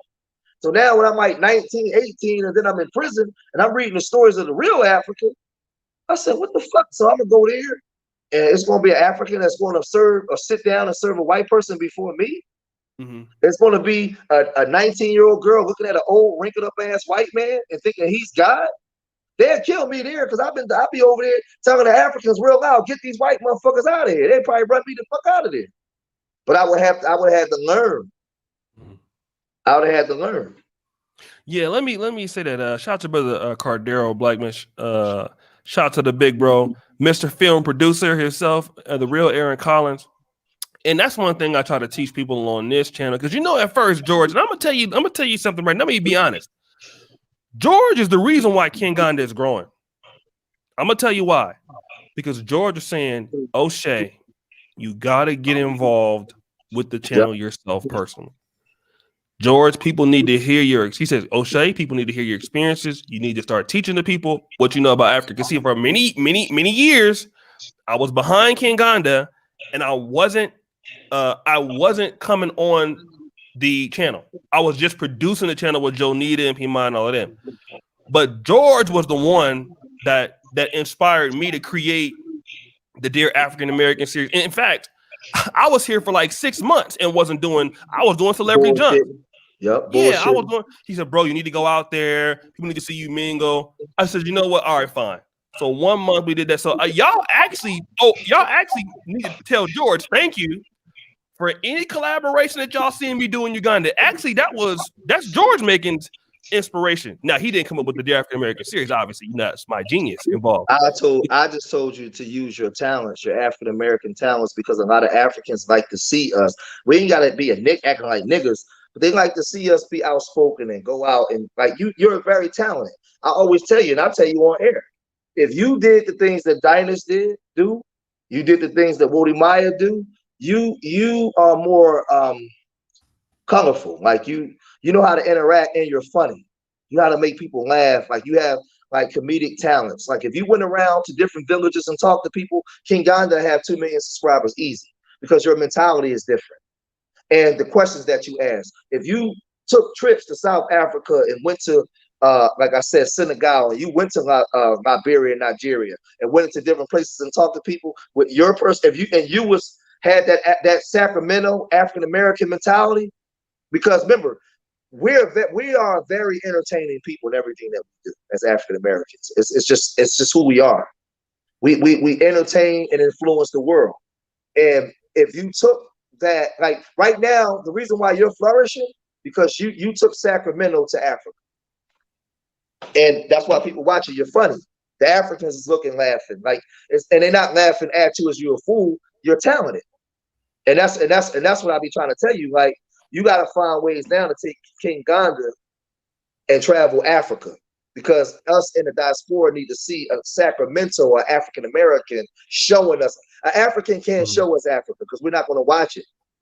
Right. But if an African American shows us Africa, everybody's going to watch it, even the Africans. That's the difference. So as you begin to grow, that's the next move. And I tell you that on the phone all the time. That's the next move. Watch. Everybody's going to watch it. But and I also want to tell people it's good to have because he had been pleading with me like, bro, you need to get involved with the King Ganda channel. You need to get more involved with it, get more involved, start producing for it. And at first I was like, I don't want to get into the Pan-African content space. Well, we know Wody Maya and people watch it, right? We know people watch Wody Maya, but he's saying just on average, Wody Maya is exceptionally talented. Yes, let me because I don't want to clarify that because I'm not saying that they're not talented. Well, I love Wody Maya channel, but what I'm saying is Wody Maya is from Ghana. You are African American, so you have 40 million people back home and 200 million just in the diaspora. Period. When you are the African American in Africa with your personality, showing us Africa, they already watching. More are going to watch. Right. Just imagine your ghetto Sacramento ass in a village in fucking Mali somewhere with some sandals on, talking shit the way you do. I see Kelly be wearing them sandals. I'm just but people are going to watch that because the thing is, you have a personality that's funny. And you know how to mix it together. You know how to be professional and funny at the same time. So, and show me the African American that has that type of personality that's witty, that's doing it. Most of the African Americans, when they go there, they don't even act like African Americans no more. They be all tight ass and just all proper, and that shit is boring. That's not our personality as African Americans. We're not like that. You don't have to be super ghetto, but you have to take some swag. And your thing is growing now because you did the Struggle Wood series. That shit is funny. Yeah, I haven't even put it over here. I gotta put it over here. Yeah, it's funny. You know what I'm saying? It's funny. So, but what I'm saying is people see it and they see the talent. And and that's all I try to, me as being a big 6 years older than you, being your big brother, I just cuss you out and just tell you, man, go do this, man, so you can take this thing. That's one thing I want to say. You were, and I'm telling you, that's why it's good to have friends, because I was against. I just wanted to be the producer of the channel. I didn't want to get involved, but through that involvement, thank you, Sister Judy. Through that involvement, it allowed me to. I felt like this last 2 months, I've grown a lot more in this short, like 60-day period than I ever have in my life, just because I didn't know that I would be, I thought I would just make a few videos about my experience. That would be it. But then people started hitting me up. I got to talk to, I made a relationship with UG Unlocked, did an Cello. And that's what I want to tell the African-American community is that nothing is stopping you from getting involved with, number one, the African community in America. Number one, which is what I would always advise before you come here. Some African, because you need some kind of, I wouldn't just say just come here. You should have some kind of connections in America or in Britain or whatever. And then nothing's stopping you from doing anything, here. You know what I'm saying? It's just not. And I think that a lot of things that I thought about the continent from a few bad interactions with the African community or Africans, it's not true. Even in Europe, people didn't know this about me. People say, "Oh man, you hate Black women, you hate Africa, you hate whatever." I spoke at Africa Day. Okay, let me tell you this. TED Talks emailed me. TED Talks came to Warsaw, Poland. Look like George froze, or he really standing still. TED Talks emailed me to come speak in Warsaw, Poland. I told them no. I didn't want to go speak to personally. I didn't want to speak. I thought about it. I almost changed my mind. I was like, you know what? I'd rather not talk to TED Talks.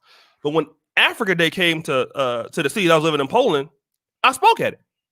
And I was the only African-American speaker. But people didn't know that about me. People didn't know how involved. I've always been involved in the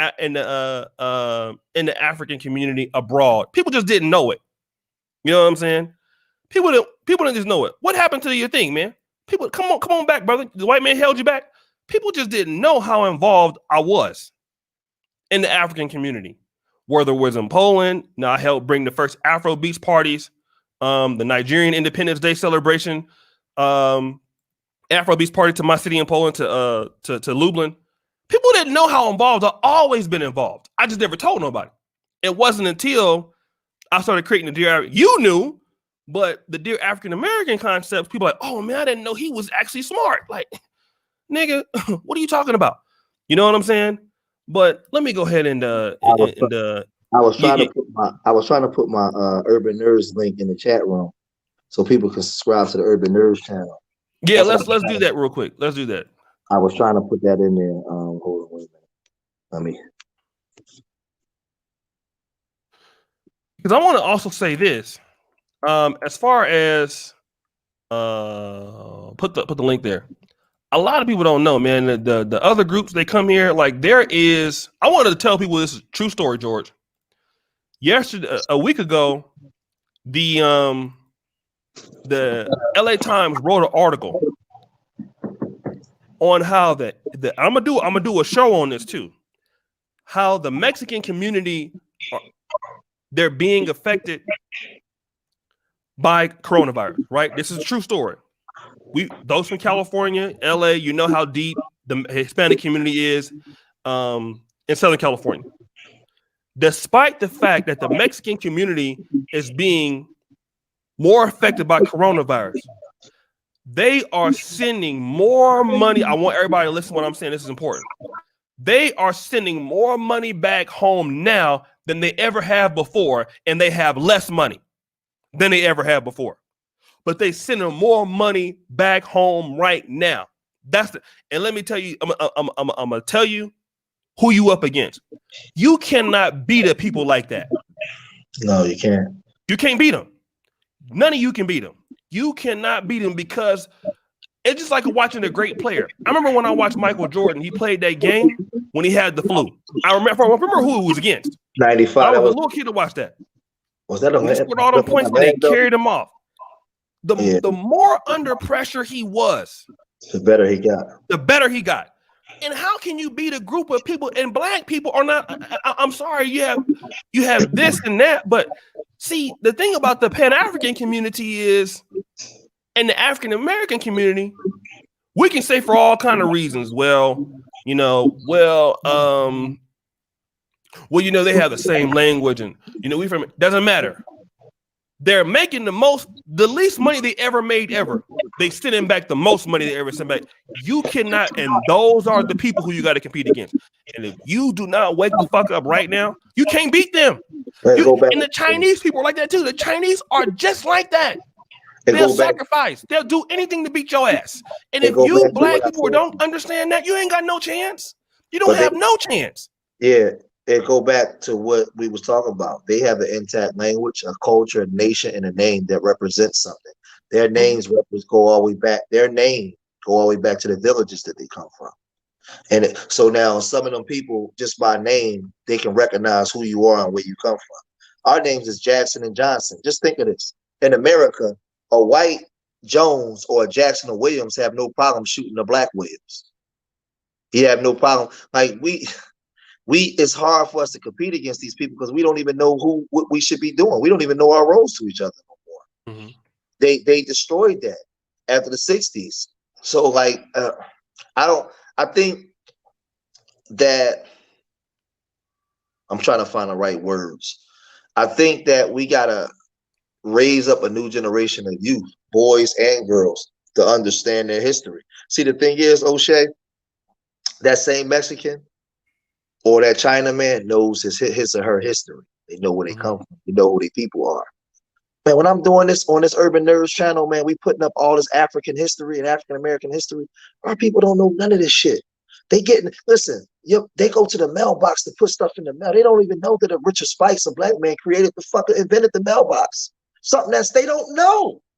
So we don't have a frame of reference of our greatness to say that to hold on to. That's why when people say, "Oh, that was a long time ago, let it go," those are only ignorant. Those are Jackson and Joneses, ignorant people that don't know who they are. And the white man, he ain't got a problem. I'm gonna be real with you. You notice a white man is cool with you if you're a Jackson and a Johnson with a nice haircut and a suit. But let me put on an Ida B. Wells shirt and change my name to Shazabe Umbutu Nasakwa and walk up in there with some dreadlocks and an Ida B. Wells shirt on. And I'm great at my job. They're gonna say that I'm threatened. Because now I'm woke. I know who I am, and they don't want me to influence the other Johnsons, the other Macons, the other Williams, the other Rivers and Fisher. They don't want you to be Shazabe Unduku. That's a problem. Because now you're reaching back to who you are and you won't go for the bullshit no more. We got to get out of this ignorant way of thinking, man. We're not fucking Johnsons. We're not Macons. We're not fucking all those different Powells, and we're not none of those people. That shit don't belong to us, man. We got to give it all back. But you'll have black people that come on here and say, "Why you gotta have an Ida B. Wells shirt on? Why you gotta have dreadlocks? Why not? Why not?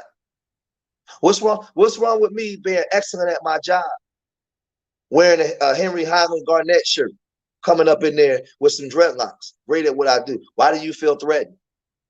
See what I'm saying? I got to come in there dressed in a manner and way they said it because I have to be cracker friendly. I'm sorry, this is the truth, and that's why we can't. That's why we can't compete. That's why we can't compete. We can be like we can. I'm just being real. We can't compete at their own game. Your goddamn name is Charles Turner. He put his knee on a George Floyd neck. George Floyd ain't an African name. That's a white man's name. So a white man killed a George Floyd that was a black. He didn't give a shit. You the bastardized child that he don't want. But you know, what the fuck can I say, man? I'm just keeping it all week. I'm just being honest, man. We're not going to never be able to compete against no Mexicans, no Arabs that's coming here already cultured with their names, their languages, their cultures, and their families back home, and a nation protected them. If a white man shoot one of them in the back, they got to speak to the UN about that. If China goes to the UN and say, hey, it's some Chinese people getting shot by police. What's going on over there? Who we got to protect us? We got to go to the same Jacksons and Johnsons that's white to protect us. So we're not going to be able to compete with them until we get our shit together, man. We got to have those real live conversations. It's just real talk. And I'm not going to get pushback from white people. I'm going to get pushback from my own from people. blacks. Yeah, that's unfortunately. Let me shout out to Brother Bill Gates. So proud of you, brother. I really am. Thank you so much, family. And I want to also highlight this because I don't want to I want to highlight a brother's comment because this brother makes a good point, and I want to acknowledge him for making that point. Brother Alex Kamya. Sorry if I messed your name up. O'Shea, my brother, that economy in Uganda is hugely supported by the Ugandan diaspora, hugely. That is true. I do know that the remittances that come, I know many people from Uganda. I don't know all of them, obviously, but I run into them in Qatar. I've run into them in Poland. I actually had a podcast with a Ugandan guy in Poland too. I know that Ugandans are all over the world sending money back home. I do understand that too. However, in America, the top group with the most power now, that's the minority, is the Latino community. They even overtook the blacks. You were number 2 as far as political. So I'm speaking from that point of view. And I'm talking about as blacks and as African American, I understand that we're not the same. But let me tell you this: we're gonna have to find a way to win. I think that's what we're gonna have to find a way to win. I know people are saying the same thing. Well, the Chinese can come in here. I'm gonna tell you like this: I don't like it. I'm gonna tell you why I don't. I came here, didn't know nobody. I didn't know anyone. I had to fight for everything I'm doing right now. It's been hard. I got to go and walk and talk to everybody. That's a collaboration. I have to meet it. The power go out. I don't make any excuses. And I'm doing a lot of the work so that you ain't got to make no excuses. If you want to come to Uganda, you don't have as many excuses as you used to now. So the thing about it is, you're gonna have to find a way to win despite your problems, despite you don't have the culture, despite you don't have. Nobody cares about that. All people care about is, can you win? That's all I care about. I don't care. And for me, we can talk about and we make good points as to why we can't win. Doesn't matter. For me, when I have a mindset, I'm coming to do things. I'm looking to win every day. Every day I get up, I'm looking to win. I don't care that I don't know Uganda. I don't care that I don't know the Chinese are here. I don't give a fuck about none of that. I just don't. For me, that's not my mentality. I don't care. I don't care about that. I'm here to win. Period. And until black people come to that realization, you're not going to get shit. Because you can keep looking at every fucking excuse as to you don't have the language. And I'm not saying that he's not right. He's right. You better be looking to fucking win every day. That's it. That's the only fucking thing you can do is you're gonna look to it. If you're not, just go over there and sit down. Yeah. The Chinese coming to Africa, they can't speak no English. They got problems too. They find a way to win. You have enough sense and enough brain power and enough people you can leverage on and enough people you can work with that you can win wherever you at. The only reason why you ain't winning because you can't think you can't win. Now, when you have the mentality that you're gonna win, then you'll start winning. And you don't have that mentality, you're not going to win. We're going to keep being like this. The mentality comes from not knowing who you are and why you should be winning. Most black people complain about the system, but they don't want a different system because they don't. Most I'm gonna tell you, O'Shea, and most black people can't even conceptualize or even see something different outside of the system that they've been conditioned to be under. Just the thought of being independent as white man, most black people are afraid of that shit, even though they complain about it. Because then you wouldn't have nobody to blame but yourself. So it's a whole. Say it again. Yeah, most people complain about the white system, but they don't want to be independent of it because then you can't blame him no more. So we got to get ourselves together. See, this is the thing. I put the link in the chat room, right? This is our nonprofit, Urban Nerds. We're actually promoting Black intelligence back into the community. Here in Philadelphia, we at 300 and something homicides so far. I mean, like 1,800 people shot. We're promoting Black intelligence. Black intelligence is something that was not celebrated growing up, but black intelligence during the time of Jim Crow was celebrated big time. People like Ernest Everett, St. Elmo Bradley, great chemists, Richard Spikes invented the transmissions in cars. Emmett Chappelle. You know, we come from a great people. Mark Dean invented the remote control. It's just so many different people and things that we've done. What Urban Nerds seeks to do is grab our children and put that mindset back into the children. We want nerds, not gangsters. We ain't celebrating wet ass pussy. That's for grown-ups. We not celebrating Cardi B. We celebrating young women and young men being nerds from urban areas. So on my YouTube channel, we it's two videos up there now, but we got like 25 videos. We about to unveil the channel, open up the channel. So when you go there, so everybody subscribe now. This weekend, this week coming up, the channel we're going to unveil and all the videos that come up. We've been making a lot of videos behind the scenes. We took our kids on the first road trip last Saturday to the Franklin Institute Science Center. This Saturday coming up, we're going to the aquarium, and then the first week in November, we'll be taking a trip to New York City.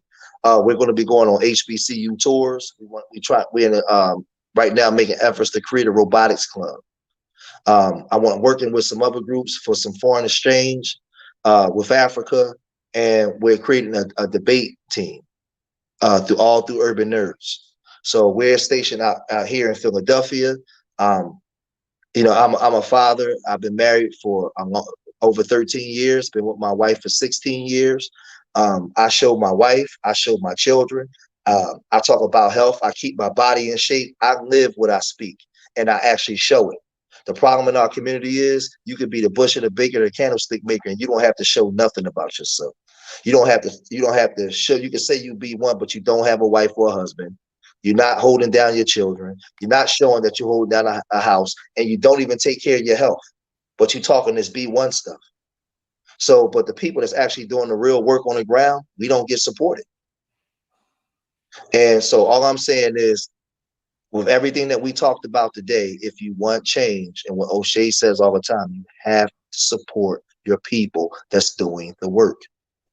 You can't keep giving your money to Comcast and red bottoms and stuff like that. We're gonna have to make sacrifices to save our children. O'Shea say black men are gonna have to work together. That means we're gonna have to be nice to each other. You want to want for your brother what you want for yourself.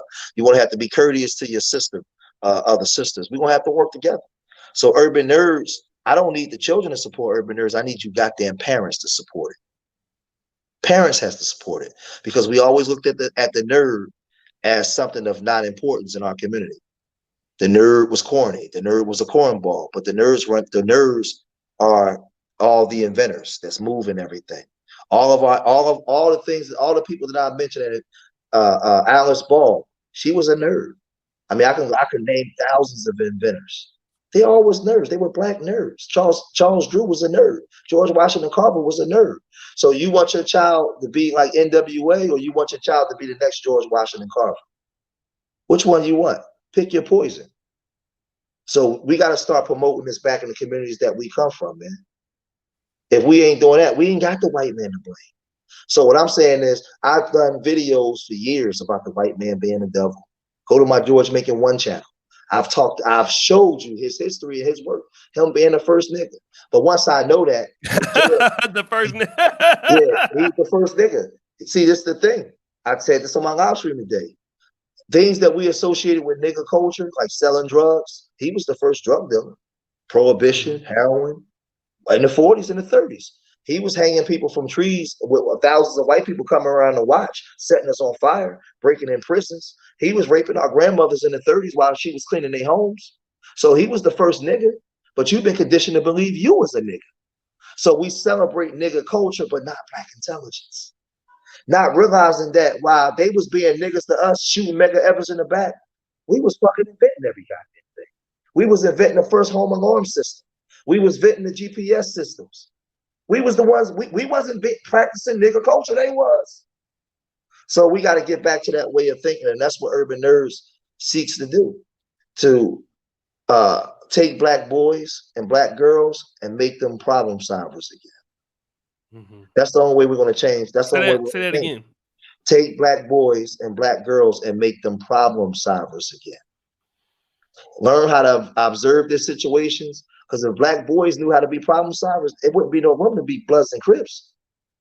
If you know how to be a problem solver and solve problems for your people, how you going? How does blood and Cripping don't go? That don't go together with a problem solver. Because there's no need for him to grab a gun and go shoot. He know how to build shit and hire his own people. So we got to create problem solvers in our people. We got to teach men how to build. We got to get back to nation building. That's what urban nerds. We get our kids. We create this robotics club, this debate league. We start teaching black intelligence. Just imagine if this went viral, thousands of people around America start thinking it's fashionable to be an urban nerd. It'd be impossible to have 300 homicides in a city like Philadelphia if most of our kids is walking around trying to be urban nerds. We got to start thinking, man, outside of our conditioned way of thinking. Stop celebrating all the fuckery and the gender wars on this YouTube. Stop giving these people your time.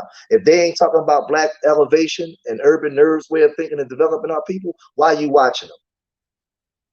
So you can't blame the white man for that. The white man ain't forcing you to watch the channels. That's you doing it.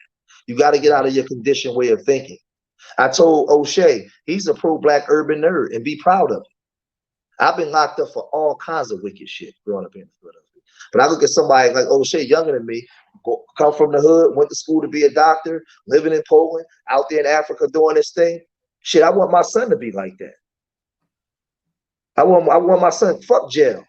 Fuck being on the corner talking about what jails you been in or what bitch you fuck. He in Africa talking about what country he going to. That's some shit. But when he's 40 or when he's in his 50s and 60s, he got stories to tell his grandkids.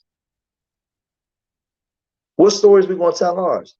I mean, when Boo shot Frog back in '89, who the fuck? Like, come on, man. Like those are the stories we got to tell. When Boo shot Frog '89 2 times in the toe, you got stories about your conquest through Africa. Like, come on, man. Like, you got a legacy already. Like, you're creating your legacy. We got to create avenues for our children to create those legacies, and that's what Urban Nerds is about. So make sure you guys subscribe, man. All right, and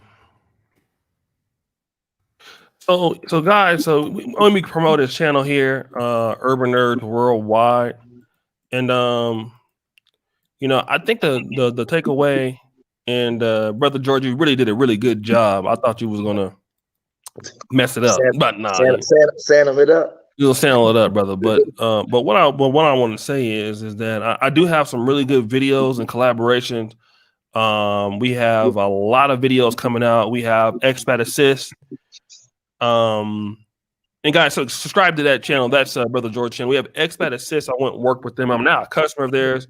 We have Expat Assist, who will be coming in talking about how to transition into Uganda. And then I'm gonna be collaborating with them on creating content of what I feel that if you wanted to come to Africa as a person that didn't know anybody, what's the best way to kind of go about it. So I'm gonna have some more of that content up there. I'll be talking a little bit more about gig economy. And so I think also that another thing that we want to talk about is acquiring skill sets that might let you, because a lot of companies are hiring through Zoom or hiring online. So what if you could do that and maintain your income in another place if you could have internet? So we'll talk about things like that, right?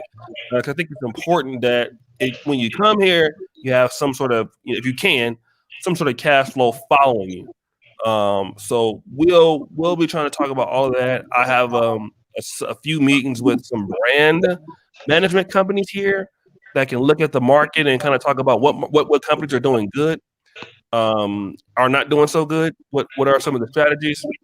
But I do want to tell people that I appreciate you. I appreciate Brother George for coming on.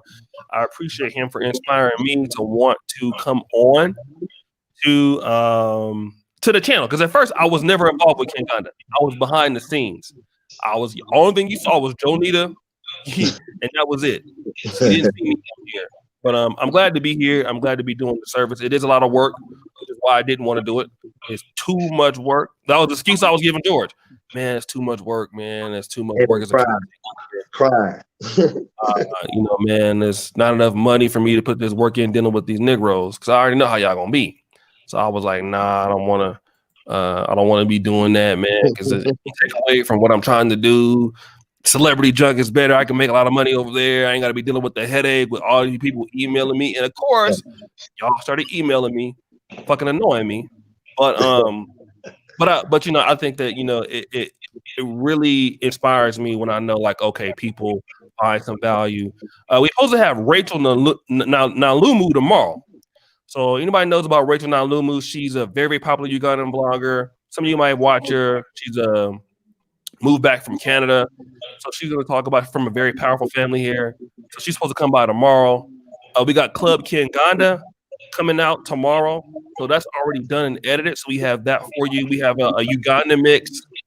But I do thank everybody for being here. Go ahead and subscribe, hit the bell. Any last words, brother? I just want to say for those of y'all that I have the Urban Nerds channel. Our content will be put up. We got a bunch of videos that we about to unveil, and our website, which is going to be Urban Nerds. But I also have another channel, George Macon 2, like George and Macon, Macon. You can type in George Macon 2, where I talk about these different topics on my YouTube channel, where it's not the Urban Nerds content. It's me going in on what we're talking about tonight. For those of you guys that's not subscribed, you can subscribe to you can type in George Macon 2. And I'm over there, man. And we're just having the conversations, man, because we gotta have real conversations, man. And I'm just all I'm saying in closing, man, listen, man, like, we live in a real world. Who you give your spirituality to, meaning your time and your attention to, make sure that they're living what they talk about. Stop letting people give you relationship advice and they're not married. They haven't shown that they've been in a long-term successful relationship. Why are you taking advice from them? Stop allowing people to have your time and they're not living up to the standards in which they're talking about. We got to get out of this. The problem with black people, the minute you get around people with, like O'Shea noticed, because he's a hard worker. Black people, y'all don't like requirements. Y'all don't like requirements. The numbers start to drop. Hey, as long as I'm talking real good, what you want to hear? Okay, well, this is what I need from you. The numbers start plummeting because it starts plummeting because you don't want requirements. In order to have the change that we want, it's going to require change. It's going to require sacrifice and commitment. I've sacrificed and committed to a black family for 16 years. It's not easy in a society that's anti-black marriage. I've done it, and I'm a hood nigga. Come straight from the hood. I'm talking about everything, all of it. And I ain't no nigga no more, but y'all understand what I mean. So if I can do it, I ain't trying to hear it. I done been shot at in shootouts, daughter shot, everything. I done been through it all. I've been married 13 years, been in a relationship for 16 years. I got grandbabies that I show. I go out, I homeschool my son for 4 years. It ain't no excuse. You know why? Because sitting in them jail cells facing life sentences, I decided to say, man, enough is enough and change. And I put requirements on myself in order to achieve it. Y'all don't want y'all don't want the requirements. Y'all don't want to work hard for the change that we're going to need. You want somebody else to do it for you. And that's why we can't get out of our current circumstances. We got to put the work in. We got to do it. O'Shea, how hard you work every day, O'Shea? Every day? And that's what it's going to take. Every day. You know, because you be calling, I don't answer the phone. So yeah. Every day I get up at 1 so I go to bed at 7. I'll get up at 1 o'clock every morning. I'll work from 1 to about 9. Then I'll stop and pick it back in again at 10. Then 10 till about 4 or 5. And then, like, tomorrow, I'll be working all day because we have DJ Lisa come by today. And I have no days off every day because I'm running 2 channels. You got to, account for the power going out. You got to have, try to answer all the emails and all the whatever. This channel is a really hard channel to run. The celebrity, my main channel is easy to run. That's easy to run. This is hard. And you work for yourself. Tell them you work for yourself, not the white man, and you employ other black people. Oh yeah, yeah. Or the black people, yeah, I do. And if you don't like me, I'll tell you to get the fuck on. I'm always irritable. I don't, cause see, I'm gonna tell you, see, my other channel make a lot of money, right? So I don't have to be nice to y'all on this motherfucking channel. See, that's how that works. See, all my buffoonery content funds over here. So I can get the fuck on over here. I wouldn't give a fuck. Like, on this channel, I come and tell you exactly how I feel. I ain't got to be nice about this shit or nothing. If you don't like, I would get you the fuck out of here. So. Yeah, so it's funny. But that's all I'm saying. We Black people, we got to get used to rules and requirements. What do you require from your own people? We got to have rules and requirements. If y'all don't want to have that, I don't want to hear nothing. Don't talk to me nothing about no white man. If you're not willing to have rules, if you can come and you got a black belt and white man allergy, then you should have rules and requirements amongst your people and what we need to change it. And if you're not willing to abide by that, then we do it. I'm done. Bring me your phone up here. Bring it in. Okay. Here. Yeah. But yeah, so somebody asked me like this is one thing. So how what I did was my undergrad was in, I have a Bachelor of Science in biology. And so I actually did this because I knew that it would take me some more time I had some things going on in my life because I had to start working. Not start, but I'm gonna tell you what ended up happening. When I made that $85,000 in 2017, I got hooked on the shit, right? And so then every year it's been going up.